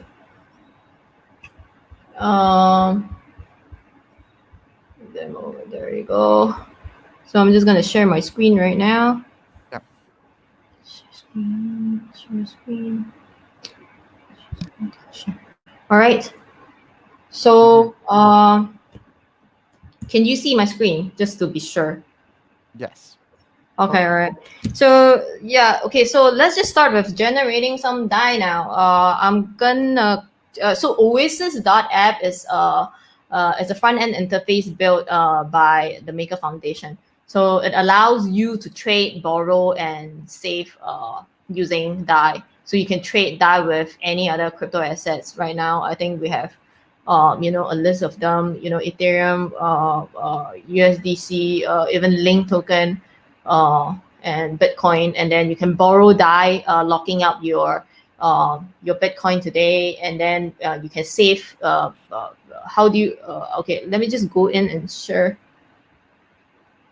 Here, borrow DAI. All right. So I need to first. I need to collect. I need to connect it to my wallet first. I'm just gonna connect it to my MetaMask wallet. Need to key in my password. Logged in. Oh my god. Logged in. Connect. You can. Yeah. So it's connected. And let's get started. So I've got I've no DAI balances. I just cashed it out. I've got some ETH here. I've got 0.4329 ETH in my MetaMask wallet. And let's get started. So you can actually collateralize all these different crypto assets today: Ethereum, Basic Attention Token, USDC, and Wrapped Bitcoin. I will not demo how you can, wrap your Bitcoin or bring your Bitcoin to Ethereum network, because we have another presenter this Friday from Wrapped Bitcoin team to showcase, how they use how you can actually wrap your Bitcoin using CoinList. So for today's demo, I'm going to use ETH, okay, because I've got Ethereum. And there are some, like if the reason you see, the A symbol next to these to ETH, BAT, USDC, and Wrapped Bitcoin is that because Maker token holders actually price risk, which is the liquidation fees, depending on the different collaterals. So and therefore, we have, like different versions. I think we have another USDCB coming up, and all these different collaterals, actually serve different functions. And let me just start with ETH. So stability fee, like I mentioned earlier on, is a fee that you have to pay, like, an interest that you have to pay towards the protocol when you close down your pay down your debt, and when you want to retrieve your collaterals. And then liquidation ratio is the liquidation which it's also the collateralization, the debt ratio, where you have to maintain so that liquidation doesn't happen. And then liquidation fees is 13% today. Continue. So how much ETH would you like to lock in your vault? So the amount of ETH that I want to lock in my vault today is 0.4. Okay. And so when I key in 0.4, right, what you can see is that you can see 6. This is, like the maximum amount of DAI that I can retrieve. And obviously, like if I key in 63, I want to draw up 63, right? Like what it says, there's a red alert underneath that says that, the amount of DAI you're generating is putting your vault at a risk of liquidation. Because if you look here, your collateralization ratio is 151%.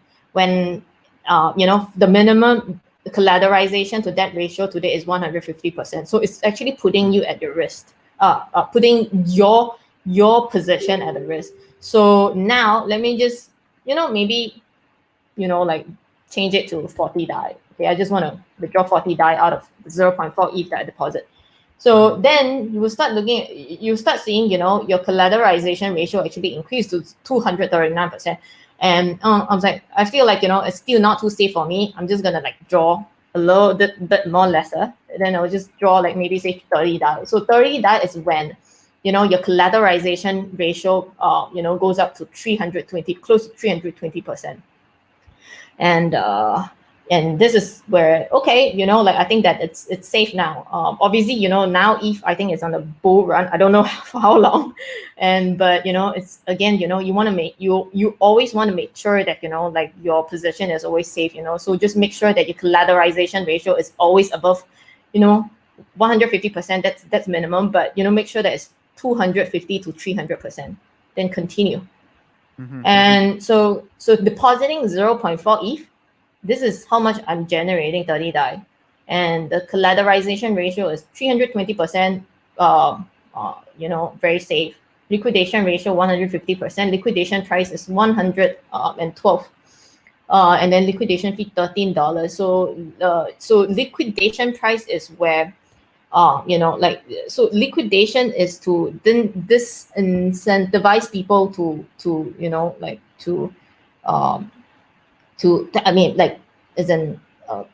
make sure that their position is always healthy. So I've read and accept terms of service. I understand the stability fee is not fixed. Like I mentioned earlier on, it's likely to change over time. So it's free to generate loans now. Doesn't mean that it's free, forever.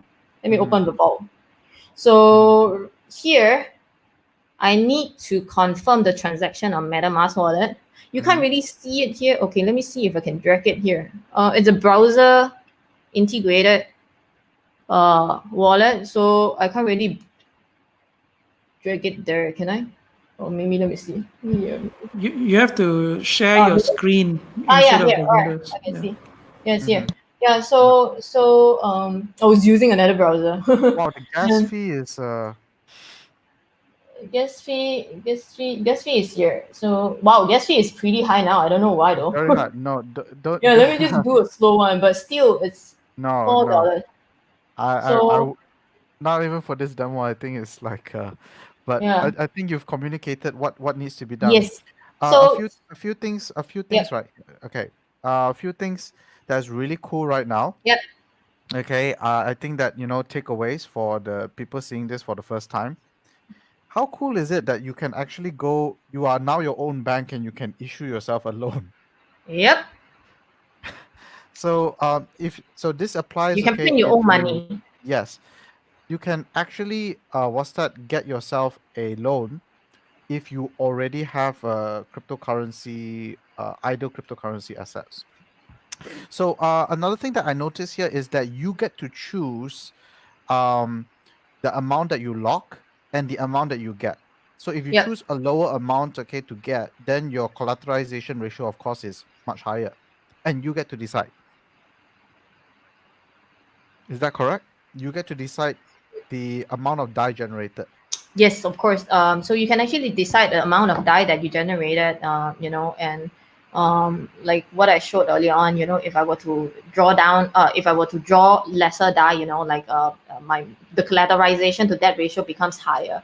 So it becomes safer, the possession. Hmm. Yep.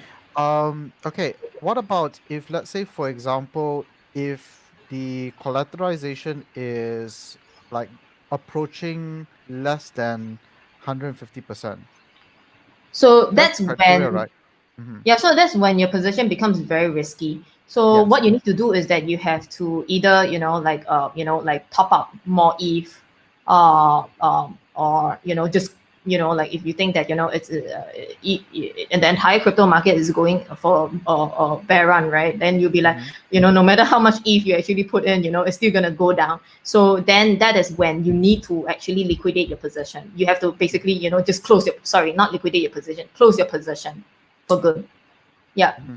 So how do you close your position? I think I'm not gonna. I won't be actually demoing today. But what you need to do is really to pay down all your debt or the amount of DAI that you take it out, and also the stability fee. Right. Yep. My question is, do p- you mentioned earlier that people will get a notification like a red Yep. flag or something like that when that happens? Okay. Because this is what you're demoing is a web app. Is Yep. Oasis available in a mobile version Yes. So we have a lot and of partners that that integrated like Oasis. For example, I think I was using, was it? Oh God, I forgot. I think Coinbase maybe. Because usually I will use the web app, the native web app itself. So let me see. Let me look at Coinbase. Yeah, Coinbase wallet actually have that as well. So you need to go to Coinbase wallet and then look up the the I think the app, the DeFi app over here. Yeah. So there are different partners that wallet partners that actually integrated Oasis. I can send you a few links later. So and because when it is integrated within the web app itself, right? Sorry, within the native iOS Android app, right? It's easier to use, but yeah, I mean it's nicer to see as well. Are you there? yes. Yeah. Okay.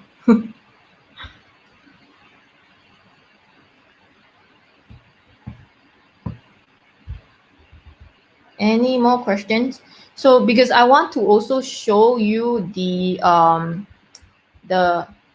so I'm not gonna open a vault, but basically this is the gist of it. Like you can choose, how much you want to deposit, and then you can actually choose how much you want to generate back, back, back. Mhm. And I'm gonna close this. And like I said, we have different functions.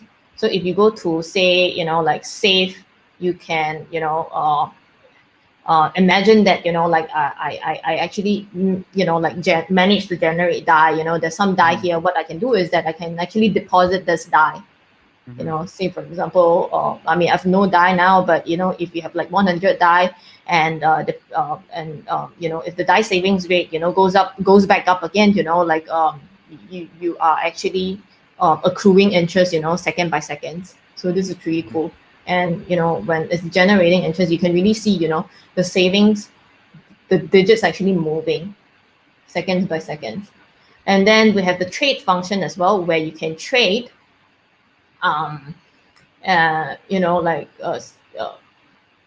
what is it?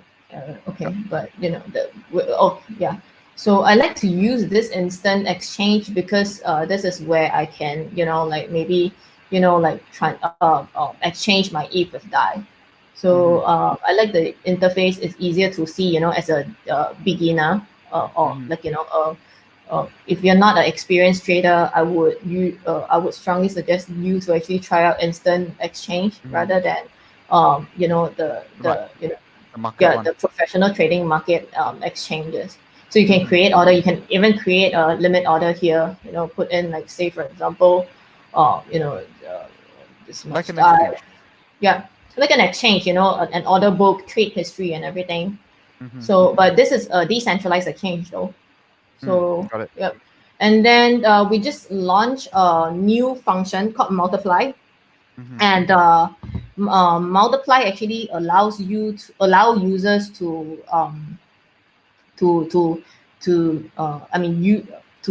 basically use ETH. Basically allow ETH to be used as a collateral to borrow DAI, which then can be used to buy more ETH and sold on, and creating that leverage of like 2 times. So we launched this function just I think about a week ago. Yeah. So this is for experienced trader. Like for beginners, I wouldn't I wouldn't suggest you to try out this function. Yeah. So if you want to play with it, you can actually come to Oasis.app, and go to trade. Yeah, market, instant, multiply, balance it. So these are the different balances and stuff. Yeah. I think with that, I'm gonna conclude my demo. Okay. Yep. Let's cover a few takeaways. Yep. Okay, let's cover a few takeaways that you have demonstrated thus far. Okay. The first one, okay, is that Maker allows people who have idle cryptocurrency holdings to do more of their cryptocurrencies and open up a new option of finance. Okay, and thanks for the demo. Okay, I think that now a lot of people, especially those beginners, realize that what Maker is allowing people to do through the Oasis app is to actually basically apply for their own loan, and everything is already preset. The rules are already preset. You need to have at least 150% collateralization in order to withdraw a DAI loan. Okay. People who are Maker token holders get to participate with the decision making. You showed in your demo, okay, that people can lock, okay, there are 4 options: ETH, BAT, USDC, WBTC to get a DAI loan. Maker's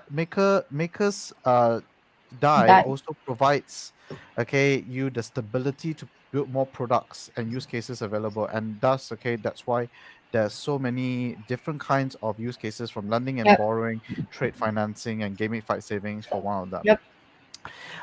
Can you answer this question, right? Okay, in the case of lending and borrowing, can you help us understand when people start going to DeFi, right?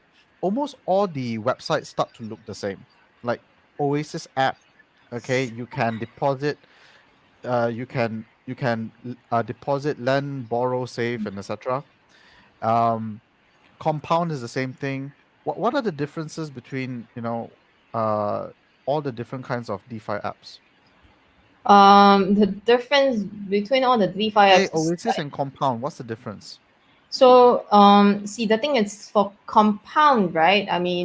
They work on. It's again, like it's based on market supply and demand, and then the difference between, I think, Compound and Oasis is that Compound users might actually suffer a bank run risk because, like, and again, I mean, I'm not really I used to be a compound user, but I think I stopped using it after a while.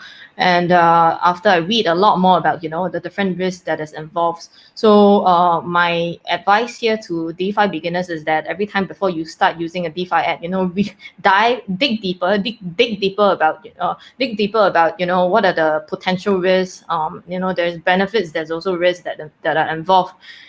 So for example, for compound bank run risk, like when you actually lend your DAI, on compound, right? There's this pool of DAI that is there. But imagine, when, a person actually, when everyone starts actually pulling out, like, all this DAI, from compound, and the people that actually lend DAI, right, might not be able to actually take out their DAI at that right time. So that's one thing. So, and I think compound, they have I think the team actually has got the admin keys. Yeah. So, but whereas, for like Oasis, everything is actually decentralized. I think we I mean, like, we don't really hold keys to yeah. Okay, got it. All right. So that's the difference. But Now, sorry, Jason, just to add on, right? I mean, like, we complement each other though. Like, for example, where stability fees was, at an all-time high of, like, say 20%. There was a point of time where stability fees was like 20%. Don't ask me why. I mean, like, it's a long story behind it. And then what happened was that, we have, like, Oasis users, instead of, generating DAI, on Oasis, they actually go to, compound and borrow DAI, to close their position.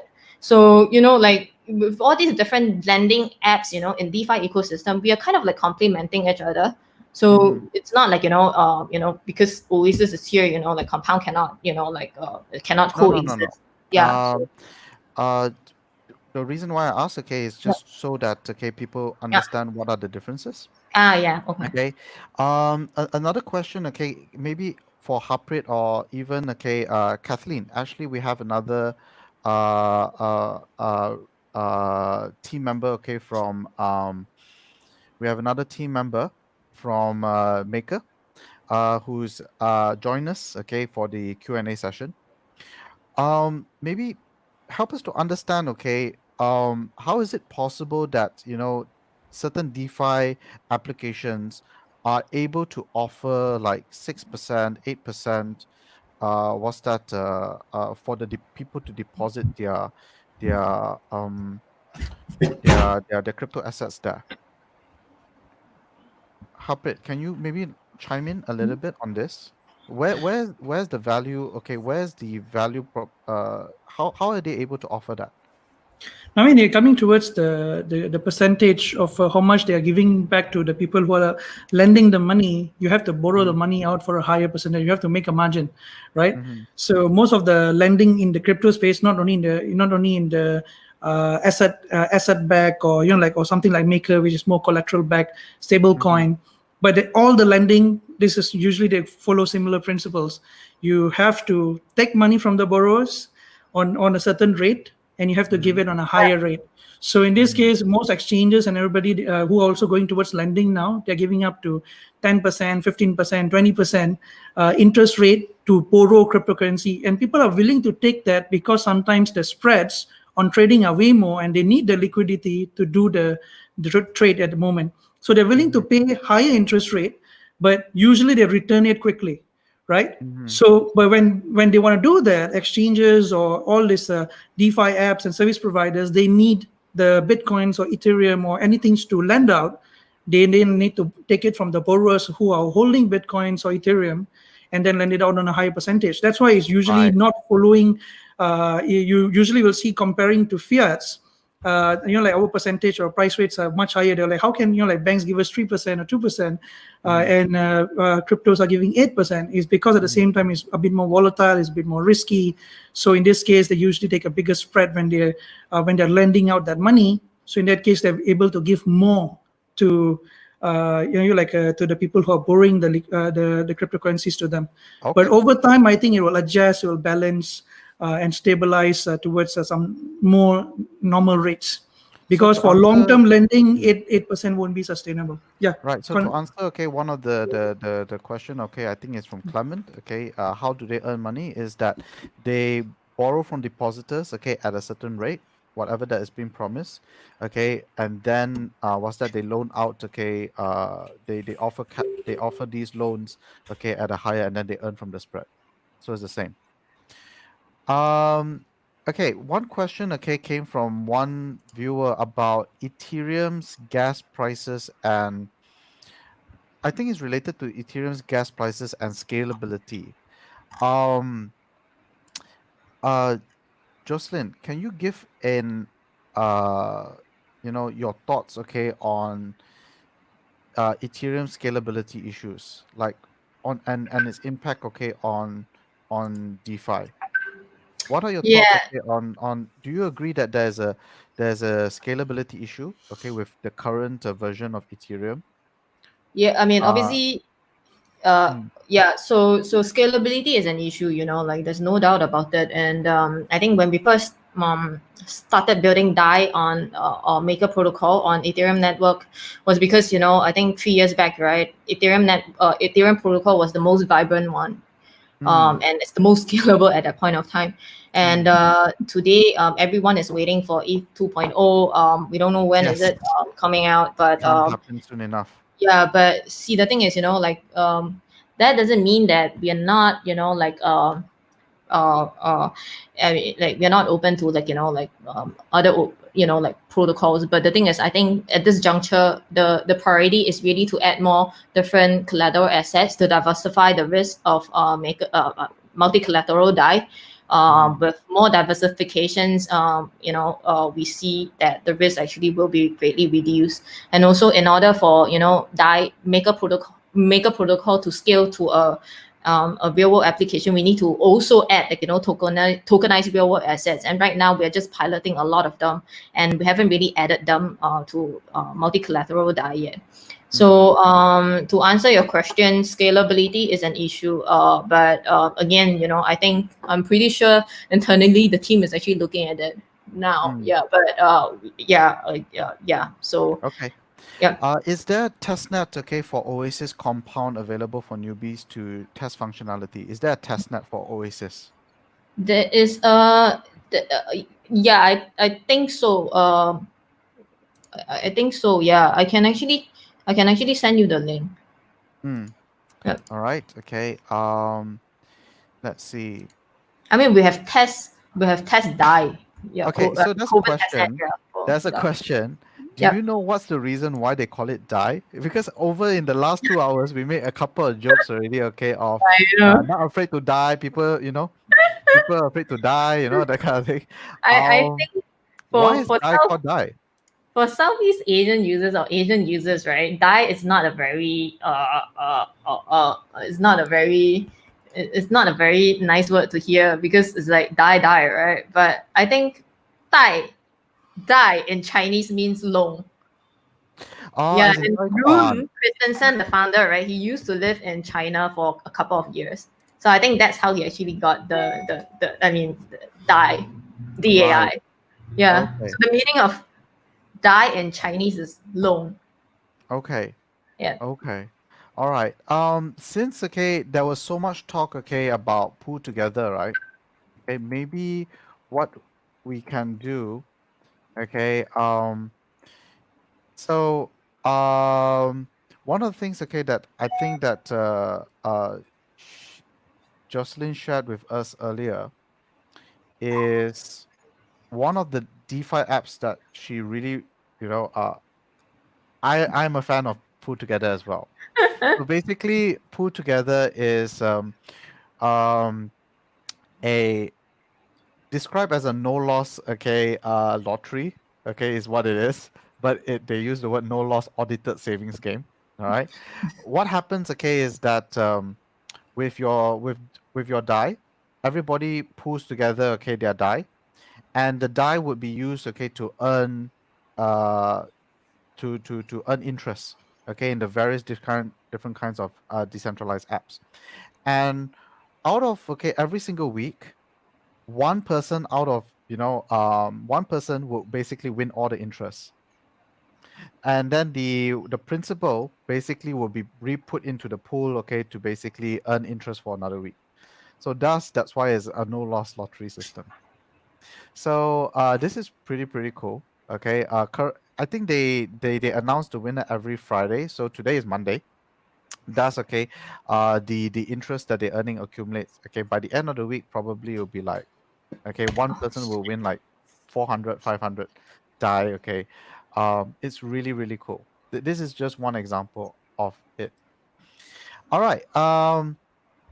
I think okay, we've already been 5 minutes behind. Thank you so much, Jocelyn. Thank you so much, Harpreet. Thank you so much, Kathleen, as well, for sharing with us, okay, and kicking off Southeast Asia DeFi Week by introducing Maker to us. Maker is important for a few reasons. Number one, Maker creates a price stable coin, so that a lot of people can then build additional products on top of it. So that is what Maker is, and over the next 4 days, you're going to learn 4 more very different projects with different value propositions. I am excited for each and every one of them. I'm excited for Kyber. I'm excited for Melon. Ave. It's the same time, same place. 3 p.m. tomorrow. If you can't wait to learn about DeFi, like you want, basically a shortcut to there are a couple of resources that you can immediately go get. The first one is CoinGecko's How to DeFi ebook. 212 pages, really comprehensive, really easy to understand. Currently selling, you can get it right now by scanning the QR code and purchasing it for $15. Another place where you can quickly learn to become an expert. This is for people who are really serious of making a career in the DeFi space. There is a workshop organized by Ivan on Tech Academy. This is a DeFi 101 workshop, and you can enroll it for as little as $22 per month. It's a subscription-based service. For those who do not know Ivan on Tech, he has a YouTube channel. He has over 200,000 followers. He's been featured on Forbes, etc. He is one of the influencers of the space. He makes things easy. So I'm also interested in this one as well. Okay, so that is another place where you can immediately go and act on. And for those who are complete cryptocurrency beginners, Bitcoin Malaysia is organizing an online workshop, a one-day online workshop for pure cryptocurrency beginners. We cover the fundamentals of crypto, like answering simple questions, but very difficult to answer questions like, why does crypto have value?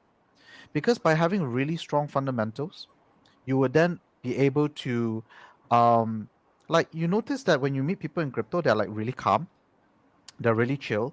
So that is because they have strong fundamentals of crypto. So if you are a person who is new to crypto, this session is for you. We talk about scams.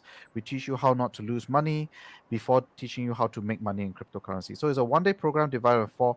If you're interested, scan the QR code and to get 50% discount throughout the Southeast Asia DeFi Week. You are giving this offer. The workshop is on the 13th of June, which is 2 weeks away. All right. Okay, and last but not least, this is how you're going to claim your day 1 proof of attendance ERC721 token. So fill in the feedback form, scan the QR code right now. We're going to leave it open. This slide open. We're going to scan the QR code or go to bit.ly/maker_June01. Jason, fill up the feedback form. Yes? we are seeing the pool together screen. You need to switch it. Oh, okay. Yeah, you don't see the QR code. Yeah. Right. Okay. Let's see. Oh yeah, Jason. Can you share my screen later as well? I mean, if anyone has got any questions, my email. I'm gonna leave my email there, and you can, all the users can actually follow our main Twitter account at @makerdao.com. Sorry, @makerdao, and on Telegram, MakerDAO official. Okay. Thanks. So this is Jocelyn's contact information. Do join the Telegram group. okay, because I'm about to announce a giveaway. All right, it's really really cool. Okay, so do take a screenshot right now, save it somewhere. All right. Okay, next, do come back tomorrow. Okay, tomorrow. Okay, we've already covered June 1st. Tomorrow we're going to cover Kyber Network. Okay, this is CoinGecko's How to DeFi book. You can get it for 15. You can scan the QR code to get the book. This is the information for Ivan on Tech Academy. All right. Again, you can scan the QR code. And this is our Bitcoin Malaysia Fast Pass webinar, our one-day online workshop for cryptocurrency beginners. It's happening on 13th of June. If you're interested to come over here, you can get 50% off throughout Southeast Asia DeFi week. All right. So, and last but not least, okay, claim your day one proof of attendance ERC721 token. In order to do that, scan this QR code right now to access the feedback form. And in the feedback form, give us your feedback. Let us know which parts of today you found valuable. What do you think of the overall session, and what can be improved? Okay, what would you like to learn more of? Let us know. Okay, and put in your Ethereum wallet address. Okay, now there is a giveaway. There's a giveaway. Jocelyn, would you like to share what is the giveaway today? Yeah, so the giveaway is that when you fill out the survey form that Jason is gonna send it out, right? We will be giving away 5 DAI per user. To the first 100 people, right? The To first the first 100 100 people, yes. 5 DAI per user to the first 100 people. All right. Okay. So remember, in order to claim any goodies, you first need to register on the Eventbrite. Okay. In order to be eligible for this, fill out the feedback form and join the Telegram group. Okay. I'm going to what's that? If you do not know what the Telegram group is, we're going to leave it into the chat. All right. Join the Telegram group in order to claim your your 5 DAI and your ERC721 token for day one. Okay, with that, that concludes today. All right, if you have questions, later on, we will still, look through your questions and we'll do our best to go and answer all of them. Meanwhile, everybody have a wonderful evening. Okay, thank you again, Jocelyn. Okay, for Thank kicking you out. so much, Everybody Jason. to this home. All right, Yep. thank you. Don't go yet, yeah. Okay, we have a little small debrief after this. And thank you all, of you for tuning in. Okay, today we had an awesome turnout of 100 people. We hope that to see you again back here tomorrow, same time at 3:30. Okay,